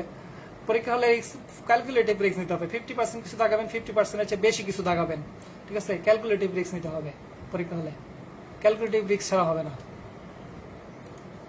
আর আরেকজন, আপনারা ইনবক্সে প্রশ্ন করতে পারেন, ইনবক্সে প্রশ্ন করলে মিস হওয়ার চান্স কম। কমেন্ট ইনবক্স দুইটাই দেখছি, ইনবক্সের গুলো একটু দেখি, আপনি একটু কমেন্ট দুইটাই দেখছি, ঠিক আছে? ইনবক্সেরটা পরে দিই, আগে কমেন্টের গুলো দেখি। কমেন্ট যখন স্লো হবে তখন ইনবক্স দেবো। ইনবক্সে প্রশ্ন করতে পারেন, যাদের প্রশ্নটা আমি বলছি না তারা ইনবক্সে কপি পেস্ট করে দিয়ে দিন, যাদেরটা উত্তর দিচ্ছি না। বণিক ভাই বলেছেন জেনারেলাইজ সায়েন্সটা নিয়ে একটু বলবেন। জেনারেলাইজ সায়েন্স বিগত বিভিন্ন পরীক্ষার প্রশ্ন পড়বেন, যে কোনো গাইড, প্রফেসর খারাপ, প্রফেসর ভালোই। আর 9-10-এর বইটা 1-2বার রিডিং পড়বেন, ঠিক আছে? 9-10-এর বইটা 1-2বার রিডিং পড়বেন। স্পেসিফিক টপিকগুলো যেগুলো সিলেবাসে আছে ওগুলো 1-2বার রিডিং পড়বেন, আর হচ্ছে বিগত বিভিন্নগুলো পড়বেন। হ্যাঁ সেফাতুল্লাহ ভাই, হ্যাঁ বিগত সালের প্রশ্ন, অন্যান্য জবের পরীক্ষা, এগুলো বেশি গুরুত্ব দিতে হবে, কিন্তু এগুলো ভালোভাবে শিখতে হবে, বুঝতে পারছেন? আপনি যে 41 গেটের অঙ্ক আসলো, ন্যান্ড গেট, আপনি শিখলেন এটার উত্তর হবে ন্যান্ড গেট, কিন্তু আপনি গেট জিনিসটা বুঝলেন না আলটিমেটলি, তাহলে কিন্তু লাভ হবে না, তাহলে ধরা খেতে হবে। এগুলো ভালোভাবে শিখতে হবে। আর বিগত প্রশ্ন আর আর যে বিভিন্ন প্রশ্ন, এটা পরীক্ষার আগে আরো বেশি পড়বেন, ঠিক আছে? পরীক্ষার আগে আরো পড়বেন। বাংলা সাহিত্যে কত পেয়েছিলাম আমি, বাংলা সাহিত্যে তো গণি নাই শিবন ভাই, তবে 50-60%, এর বেশি হবে না, এর বেশি ইম্পসিবল। 50-60 এর বেশি না, 50-60 এর বেশি হবে না। জামিল স্যারের বিজ্ঞান বইটা নিয়ে আমার আইডিয়া নাই ভাই। আব্দুল্লাহ ভাই, জামিল স্যারের বিজ্ঞান বইটা আমি পড়িনি, আমি প্রফেসর সেটটা পড়েছি। আর আমি তো বিজ্ঞানের ছাত্র, তো আমি বিজ্ঞান নিয়ে কোনো সময় তো করি না, বিজ্ঞান নিয়ে অত ভয় পাই না। আন্তর্জাতিক পড়বেন, আন্তর্জাতিকে বিগত প্রশ্ন, বিগত বিভিন্ন পরীক্ষার প্রশ্ন পড়বেন, তাহলেই হবে। আর হচ্ছে চোখ কান খোলা রাখবেন, পেপারটা একটু পড়বেন। পেপার বড় জোর 10 মিনিট থেকে 30 মিনিট, এর বেশি পেপার পড়বেন না, বড় জোর 10 মিনিট থেকে 30 মিনিট। পেপারের টিভির হেডলাইন গুলো একটু দেবেন। আন্তর্জাতিক এমনি, আন্তর্জাতিক 50% পেলেই হয়। আন্তর্জাতিক সোজা আসলে সবাই পাবে, কঠিন আসলে কেউ পারবে না, এগুলো নিয়ে ভাববেন না। ওই আন্তর্জাতিক ভূগোল এগুলো নেবা, ভূগোলটাও পড়েন, ভূগোল যে কোনো গাইড থেকেই পড়েন। আমি গাইড থেকে পড়ি, আর 9-10 যে একটা বই আছে ওখানে একটু, ওইখান থেকে একটু পড়তাম, পরে তাও পড়ি নাই। ওইখান থেকে একটু পড়বেন, গাইড থেকে একটু পড়বেন, ওই বই থেকে, বোর্ডের বই থেকে একটু পড়বেন, আর গাইড থেকে পড়েন। আর ভয় পাওয়া যাবে না, ভয় পেলে শেষ, সব কাভার করা যাবে না ভাই। 200 পেতে গেলে ভয় পাবে, 200 পাওয়া লাগবে না। 200 পাওয়ার জন্য যারা যারা যাবে তারা সবাই ফেল করে আসবে। আমি 36-এ ফেল করার কারণ, আমি 200 ফেল করার অন্যতম একটা কারণ, আমি 200 পাওয়ার জন্য গিয়েছিলাম পরীক্ষা হলে। তারপরের বার আমি 4টা দিয়েছি, 4টা দিয়ে আমার টার্গেট ছিল 120, আমি 4টাই পাস করেছি। 36-এ 200, আর 1টা-2টা ভুল প্রশ্ন না পারলে কিচ্ছু হয় না, 1টা-2টা না পারলে কিচ্ছু হয় না, ঠিক আছে? ওই কনফিডেন্স তো থাকতে হবে। মাস্টার বইয়ে তো অনেক এমসিকিউ কিভাবে পড়ে, যেগুলো বিভিন্ন পরীক্ষায় এসেছে ইয়াসমিন আপু, ওগুলো পড়বেন আগে। ইভেন ভার্সিটি অ্যাডমিশন টেস্ট, ওটাও পড়তে পারেন, সাথে সাথে ওটাও পড়তে পারেন। যেগুলো পরীক্ষায় এসেছে ওগুলো পড়বেন সবচেয়ে বেশি, ওগুলো গুরুত্ব দিবেন সবচেয়ে বেশি, ঠিক আছে? পরীক্ষা আসে এগুলো গুরুত্ব বেশি, কারণ যেগুলো পরীক্ষা আসে ওগুলারই তো প্রায়োরিটি বেশি, তাই না? বাংলা ব্যাকরণ শিপন ভাই এই সময় অনলাইন করছে, হতেও পারেন, নাও হতে পারেন। কোর্সটাকে কয় মাস মেয়াদি, তা কার কাছে কোর্স করবেন, এটা আপনি আমাকে ইনবক্স দেন শিপন ভাই, আপনি আমাকে মেসেজ দেন, ঠিক আছে? আপনার সাথে কথা বলবো মেসেজে। আর ইনবক্স আর একটা প্রশ্ন হচ্ছে যে সাধারণ জ্ঞানের জন্য MP3 না, আমি সাধারণ জ্ঞানের জন্য MP3 পড়িনি, আমি সাধারণ জ্ঞানের জন্য পড়েছি হচ্ছে ওই সাধারণ জ্ঞানের জন্য, হ্যাঁ আমার MP3 আছে, বইটা আমি ভুল একটা MP3 আছে, একটা বোকাস MP3 আছে, ওই বইটা কিনেছিলাম। পরে আমি MP3 পড়েছি, প্লাস প্রফেসর সেটটা কিনে ওখান থেকে পড়েছি। সাধারণ জ্ঞান নিয়ে খুব বেশি চিন্তা করবেন, একটা বই ভাই মোর দেন আনাফ। সাধারণ জ্ঞান বলেন বা যে কোনো বই, যে কোনো বিষয় বলেন, একটা বই মোর দেন আনাফ, মোর দেন আনাফ, মোর দেন আনাফ। 2টা 3টা 4টা পাবলিকেশনের বই কেনার কোনো দরকার নাই, একটা মোর দেন আনাফ। ই ভাই সিদ্দিক ভাই বা যিনি বলছেন, একটা বই মোর দেন আনাফ, মোর দেন আনাফ। এখন আপনি বলতে পারেন ভাই 41-40 এগুলোতে তো সাধারণ জ্ঞান থেকে প্রশ্ন অনেক আসে নাই, একটাতে মোর দেন আনাফ কিভাবে? একটা বই থেকে তো 100% প্রশ্ন আসলো না, একটা বই থেকে ভাই 100% প্রশ্ন আসার দরকার নাই, সাধারণ জ্ঞানে 100% প্রশ্ন পারার দরকার নাই। যে সাধারণ জ্ঞানে সবটি প্রশ্ন পারবে সে ইংরেজি পারবে না, সে ম্যাথ পারবে না, সে অনেক কিছু পারবে না, সোজা কথা, এটা হলো বাস্তব কথা। যে সাধারণ জ্ঞান বেশি পারে সে ইংরেজি ম্যাথ কম পারে। আর আপনার সাধারণ জ্ঞান দিয়ে প্রিলি হবে না, রিটেন হবে না, কিচ্ছু হবে না। সাধারণ জ্ঞান দিয়ে আপনার চাকরি হবে না, সোজা কথা। সাধারণ জ্ঞান দিয়ে চাকরি হবে না। চাকরি পেতে হলে আপনার ইংরেজি, ম্যাথ, বিজ্ঞান, কম্পিউটার এগুলো লাগবে, এগুলোতে দক্ষতা লাগবে। তারপর হচ্ছে শিপন ভাই 30-এ কত ছিল এর ওয়েবসাইটে বলেছি। আর একটা প্রশ্ন এসেছে, তুহিন ভাই বলেছেন, এটাও বলেছি। ইনবক্সেটগুলো পরে হয়তো আর একটু করতে পারি। শিলা আপু বলেছেন যে ভাইয়া ম্যাথ করবো কিভাবে এক্সাম হলে? প্রশ্ন তো রাফ করা, প্রশ্নে রাফ করা যায়, প্রশ্নে রাফ করা যায় না, কে বলছে? প্রশ্নে রাফ করা যায়, প্রশ্নে রাফ করা যায়, অ্যাডমিট কার্ডেও রাফ করা যায়। আমি 4 বার পরীক্ষা দিয়েছি, একবার আমাকে 5 বার পরীক্ষা দিয়েছি, এই একবার আমাকে বললো যে রাফ করা যাবে না প্রশ্ন, তারপরে আমি করেছি। এই অ্যাডমিট কার্ডে করা যাবে না, কিন্তু উনি বলেছে প্রশ্নে করা যাবে। আর যে আপনাকে বলবে, যে আপনাদের একটা কথা বলি, কোনো টিচার যদি বলে যে প্রশ্নে লেখা যাবে না, আপনারা সাথে সাথে প্রতিবাদ করবেন, বলবেন যে এটা লেখা যায়। আমি পরীক্ষা দিয়েছি, আমাদের বড় ভাইরা পরীক্ষা দিয়েছে, তারা সবসময় প্রশ্ন লিখেছে, এবং আপনারা বলবেন আপনার এটা যে লেখা যাবে না, আমাদের ডকুমেন্ট দেখান, লিখিত ডকুমেন্ট দেখান, কোথায় লেখা আছে লিখিত যাবে না। পিএসসি আমাদের বলেছে এই ক্যালকুলেটর আনা যাবে না, ঘড়ি আনা যাবে না, সব বলেছে, কিন্তু আমাদের কোথাও কোনো লেখা নাই যে প্রশ্ন লেখা যাবে না, অ্যাডমিট কার্ডে লেখা যাবে না, কোথাও কিন্তু লেখা নাই, ঠিক আছে? আপনার, কারণ আপনি যদি প্রশ্ন না লিখতে পারেন, প্রশ্নে যদি না লিখতে পারেন ম্যাথ, আলটিমেটলি আপনি ফেল করবেন। যেই পরীক্ষা আপনি ফেল করতে যাচ্ছেন সেই পরীক্ষায় ওই আপনি আপনার পাস করার চেষ্টা করতে হবে। প্রশ্নে লেখা যাবে না এটা বললে সাথে সাথে আর্গুমেন্টে যাবেন, সোজা কথা। এটা একটা বোগাস কথা যে প্রশ্ন লিখতে দিবে না, এটা এই এখতিয়ার পিএসসি তাদের দেয় নাই যে প্রশ্ন লিখতে হবে। পিএসসি বলে নাই কোনো সময়, পিএসসি রিটেনের সময় বলে প্রশ্নে দাগানো যাবে না, সঠিক উত্তর দাগানো যাবে না, কিন্তু প্রশ্নে রাফ করা যাবে না এটা কোথাও লেখা নাই। প্রশ্নে সঠিক উত্তর দাগানো যাবে না, ঠিক আছে? প্রশ্নে রাফ করা যায়, অবশ্যই রাফ করা যায়। প্রশ্নে আমি সারা জীবন রাফ করেছি, আমার সবাই রাফ করেছে।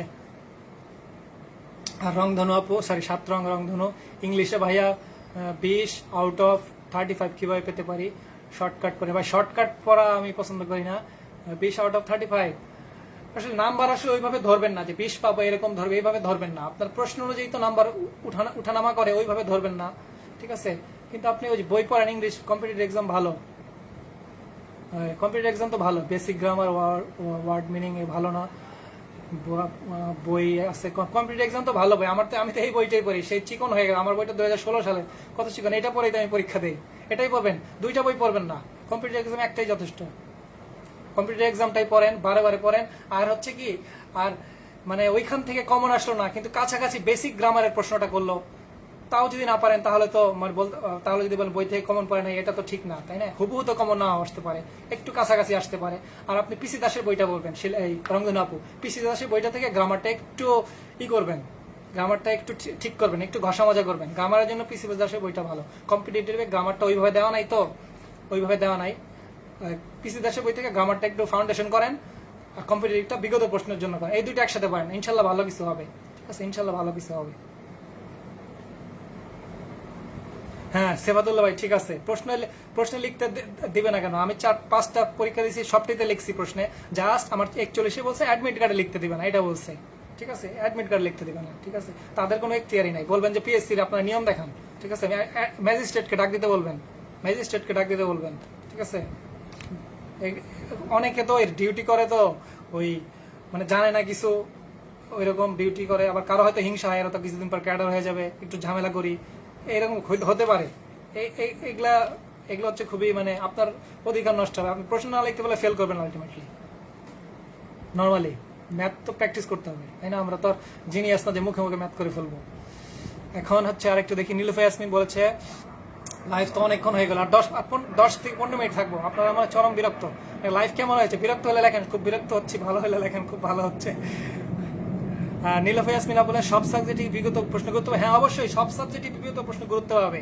আপনার প্রিপারেশনটা হবে বিগত প্রশ্ন প্লাস একটু অন্যরকম, যাতে বিগত প্রশ্ন টাইপ প্রশ্ন হলেও আপনি পারেন, একটু অন্যরকম হলেও আপনি পারেন। বিগত প্রশ্ন গুরুত্ব অনেক দেবে। অনেকে বলে যে হ্যাঁ রে 41 প্রশ্ন কঠিন হয়েছে, বিগত প্রশ্ন কিচ্ছু আসে নাই, 43 হবে, এরকম জিনিসটা না। জিনিসটা আসলে এরকম না। আপনি ঘুরে ফিরে দেখেন বিগত প্রশ্ন অনেক আসে, অনেক আসে। না আসলেও কি, মানুষ তো এগুলোই পড়ে যাবে আগে, তাই না? এগুলোই পড়বে, যারা পাশ করে এগুলোই পড়ে সবার আগে। কারণ হচ্ছে কারণ টেকনিকটা হচ্ছে সবাই যা পারে আমার এটা পারতে হবে। স্ট্র্যাটেজি এটা সবাই যা পারে এটা আমাকে পারতে হবে। সবাই পারলো না, ওটা সমস্যা নাই। কঠিন একটা ম্যাথ, ওই যে ম্যাথ ছিল ওই জটিল সংখ্যার ম্যাথ, ওটা আমি অ্যান্সারও করি নাই, কারণ আমি জানি এটা পারবে না অনেকে। এটা নিয়ে কোনো টেনশন নাই। ঠিক আছে, সবাই যা পারে আপনার ওইটা পারতে হবে। সবাই বিগত প্রশ্নটা পড়ে, যারা এক্সপার্ট তারা বিগত প্রশ্ন আগে পড়ে, সবার আগে পড়ে। বিগত প্রশ্নের দিকে ধারণা নেয়, ওই ধাঁচে পড়ে, বিগত প্রশ্ন পড়ে, বিগত প্রশ্ন ধাঁচে পড়ে যারা এক্সপার্ট। এটা হচ্ছে একটা আসল কথা, বুঝতে পেরেছেন? আপনাকে অনেকে অনেক কথা বলবে, একবার যারা পাস করেছে বা পরীক্ষায় দেয় নাই অনেক কথা বলে, ফেসবুকে ফেক অ্যাকাউন্ট থেকে অনেক অনেক কথা বলবে, অত গুরুত্ব দিবেন। আপনি 2-3 জনের পরামর্শ শুনবেন। আমার কথা যে শুনতে হবে এমন কথা নাই। 2-3 জনের পরামর্শ শুনবেন যাদের যারা অলরেডি পাস করে ফেলেছে প্রিলি। ঠিক আছে, 2-3 জনের কথা শুনবেন। আমার ধারণা আমার সাথে তার অ্যাটলিস্ট 80 থেকে 90% মিলবে, আমার ধারণা অ্যাটলিস্ট। ঠিক আছে,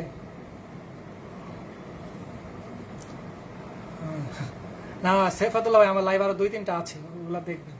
ঠিক আছে, আমার ইনবক্সে প্রশ্ন এসে পড়েছে আলো, ওই 43-এর রিভিশন কবে থেকে শুরু করবেন? ওই 43-এর রিভিশন হচ্ছে 1 মাস আগে থেকে শুরু করবেন। খান্নভাই বলেছেন 1 মাস আগে থেকে। আমরা সবাইকে বলি 1 মাস আগে থেকে যদি আপনি আপনার নিজের নামও না মনে না থাকে, ওইটাও শিখতে যাবেন না। ঠিক আছে, আপনার নিজের নাম, আপনার ফ্যামিলির নাম, আপনার দেশের নাম কিছুই যদি মনে না থাকে, তাও ওটা শিখতে যাবেন না। 1 মাস আগে থেকে পুরা নতুন পড়া বাদ, নতুন পড়া 1 মাস আগে থেকে বাদ। 1 মাস আগে থেকে জাস্ট রিভিশন রিভিশন রিভিশন। 1 মাস আগে থেকে রিভিশন দেওয়া শুরু করবেন। নতুন পড়া একদম বাদ, একদমই বাদ। সাম্প্রতিক একদমই বাদ। সাম্প্রতিক ওই 2-3 মাস কারেন্ট অ্যাফেয়ার্স যে আছে, ওইটার প্রথম দিকে যে 50টার মতো প্রশ্ন থাকেন, ওইগুলো শিখবেন। সাম্প্রতিক নিয়ে মাথা খাবেন। 1 মাস আগে থেকে রিভিশন, 1 মাস আগে থেকে রিভিশন দিবেন। 1 মাস আগে থেকে রিভিশনটা বারে বারে। আমি রিভিশন 1 মাস আগে থেকে দিই। আমার স্ট্র্যাটেজি হচ্ছে আমি 1 মাস আগে থেকে রিভিশন দেবো। আর এই 2 মাস খুব বেশি পড়েন, এই 2 মাস পড়েন, সমস্যা নাই। এই 2 মাস পড়েন, ভালো মতো পড়েন। আর পরীক্ষার ডেট তো দেয়া হয়ে গেছে, এখন কিন্তু ডেট প্রচুর পড়তে হবে। সিফাতুল্লাহ, বিগত প্রশ্নে কি যত জব হয়েছে এখন পর্যন্ত? 1990 থেকে না, আপনি 10 বছর পড়লে হবে। আমার কিন্তু জব সলিউশন এখনো শেষ হয় নাই। জব সলিউশন আমার এখনো শেষ হয়। আমি 2005 পর্যন্ত মনে হয় পড়েছি। আমারটা 15-16 সালের কেনা, 2005 10 বছর এটা বললে হবে ভাই। সাফাতুল্লাহ ভাই, 10 বছর এনাফ। 1990 থেকে 2000 আগে 30 বছর পড়তে হবে না, 10 বছর এনাফ, মোর দেন এনাফ। জব সলিউশনের 100 থেকে 150টা প্রশ্ন যদি কেউ সলভ করে বুঝে বুঝে, একটা ভালো একটা প্রিপারেশন হবে। কিন্তু কথা হচ্ছে এখানে তো ইংরেজি লিটারেচার নাই, কম্পিউটারটা ওইভাবে নাই, মানসিক দক্ষতা ওইভাবে নাই। ঠিক আছে, আর জব সলিউশনকে ফাউন্ডেশন হিসেবে ধরবেন না, জব সলিউশন প্র্যাকটিস হিসেবে ধরবেন। প্র্যাকটিস হিসেবে ফাউন্ডেশনটা সিরিজ রাখা বুদ্ধিমানের কাজ। ডাইজেস্ট, জব সলিউশন এগুলো ফাউন্ডেশন হিসেবে ধরবেন না। সিরিজটা ফাউন্ডেশন থাকবে। জব সলিউশন প্রতিদিন 2-3টা করে করবেন। 2-3টা করলে 1 মাসে আপনার 100টা হয়ে যাবে। ঠিক আছে, 100-150টা করুন। 100-150টা এনাফ। 10 বছর এনাফ। জব সলিউশন থেকে 10 বছর এনাফ। জব সলিউশন থেকে 10 বছর এনাফ।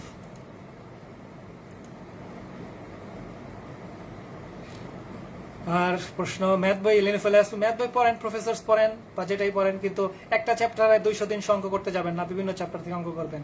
ঠিক আছে, বিভিন্ন চ্যাপ্টার থেকে অঙ্ক করবেন, কারণ এখন তো এক চ্যাপ্টার থেকে অঙ্ক করার টাইম নাই, বিভিন্ন চ্যাপ্টার থেকে অঙ্ক করবেন।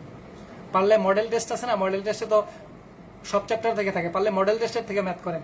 প্রিসেপ্টার্স মডেল টেস্টে নাকি সমাধান দেওয়া আছে, ওখানে করেন। অ্যাসুরেন্সের প্রশ্নগুলো অনেক স্ট্যান্ডার্ড হয়, ওইখান থেকে করেন। পারলে প্রতিদিন একটা করে করেন, একটা দুইটা করে করেন।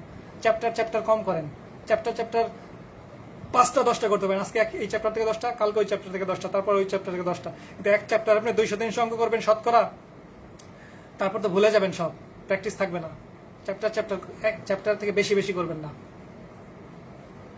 ঠিক আছে, আরো কোনো প্রশ্ন?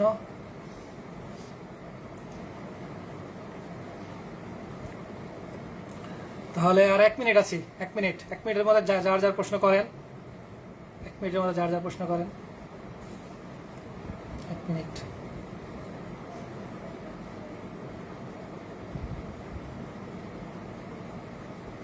আর আমি শেষ একটা ফাইনাল কথা বলি, প্রিলি পাস করার জন্য আপনাকে জিনিয়াস হতে হবে না, কিচ্ছু হতে হবে না, আলসেমি করা যাবে না, কিন্তু পরিশ্রম করতে হবে। আলসেমি করলে প্রিলি পাস করতে পারবেন না, এখানে কোনো শর্টকাট নাই। পরিশ্রম করলে পরিশ্রমের মর্যাদা পাবেন টুডে আর টুমরো। জিনিয়াস হতে হবে না, বাংলাদেশের 20,000 জিনিয়াস নাই যে 20,000 প্রিলি পাস করবে, বুঝতে পেরেছেন? জিনিয়াস হতে হবে না। পাস করার পর অনেকে জিনিয়াস বলে। মরিয়াম আপু প্রতিদিন 3-4টা সাবজেক্ট পড়বেন। সিফাত ভাইয়ের কমেন্ট একটু মিস হয়ে গেল, কি যেন বললেন, খেয়াল করতে পারিনি, কমেন্ট একটু মিস হয়। ফাউন্ডেশন থাকবে বই, হ্যাঁ সিফাত ভাই, ফাউন্ডেশন থাকবে হচ্ছে বই সিরিজ, জব সলিউশন প্র্যাকটিস। হ্যাঁ, সবার শেষে জব সলিউশন না, প্রতিদিন জব সলিউশন 1-2-3টা করে পড়বেন, সবার শেষে না। এখন থেকেই 2-3টা করেন, এখন থেকেই 2-3টা প্র্যাকটিস করেন, এখন থেকেই। সৌরভ রাজ বলেছেন 43 বিষয়ের জন্য প্রতিটি সাবজেক্টের টপিক বেস সাজেশন পেল। প্রতিটি টপিক আসলে এটা আসলে একটা মানে কি জিনিস, টপিক বেস সাজেশন এটা না, আপনার চ্যাপ্টার বেস সাজেশন না। আসলে আপনি ভাই, সৌরভ ভাই, আপনি বলছেন অ্যাটলিস্ট যা পড়লে পিলি উত্তরানো যেত না, এইভাবে আসলে হয় না, বুঝতে পারছেন? এইভাবে আসলে হয় না যে এই টপিক থেকেই প্রশ্ন আসবে, এটা আসলে এইভাবে আসলে হয় না। এই জাতীয় টপিক থেকে আসে, ঠিক আছে? টপিক না, আপনি চ্যাপ্টার ধরে পড়েন, চ্যাপ্টার ধরে। যেমন 41-এ প্রণালী থেকে আসছে, বাকি পরের বার তো নাও আসতে পারে, তাই না? চ্যাপ্টার ধরে পড়েন, চ্যাপ্টার ধরে পড়লে টপিক অলরেডি কমন আসবে। আর পিলিটাকে কঠিনভাবে নিতে হবে, পিলিটাকে কঠিনভাবে নিতে হবে ভাই, পিলিটাকে সহজভাবে নিতে হবে। জিনিয়াস হতে হবে না, কিন্তু পরিশ্রমী করতে হবে, যথেষ্ট পরিশ্রম করতে হবে, যথেষ্ট। আমি আছি,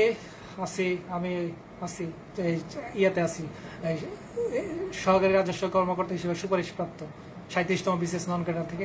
এর আগে আমি আরো একটা চাকরি পেয়েছিলাম, ওটা ছেড়ে দিয়েছি, ভালো লাগে নাই।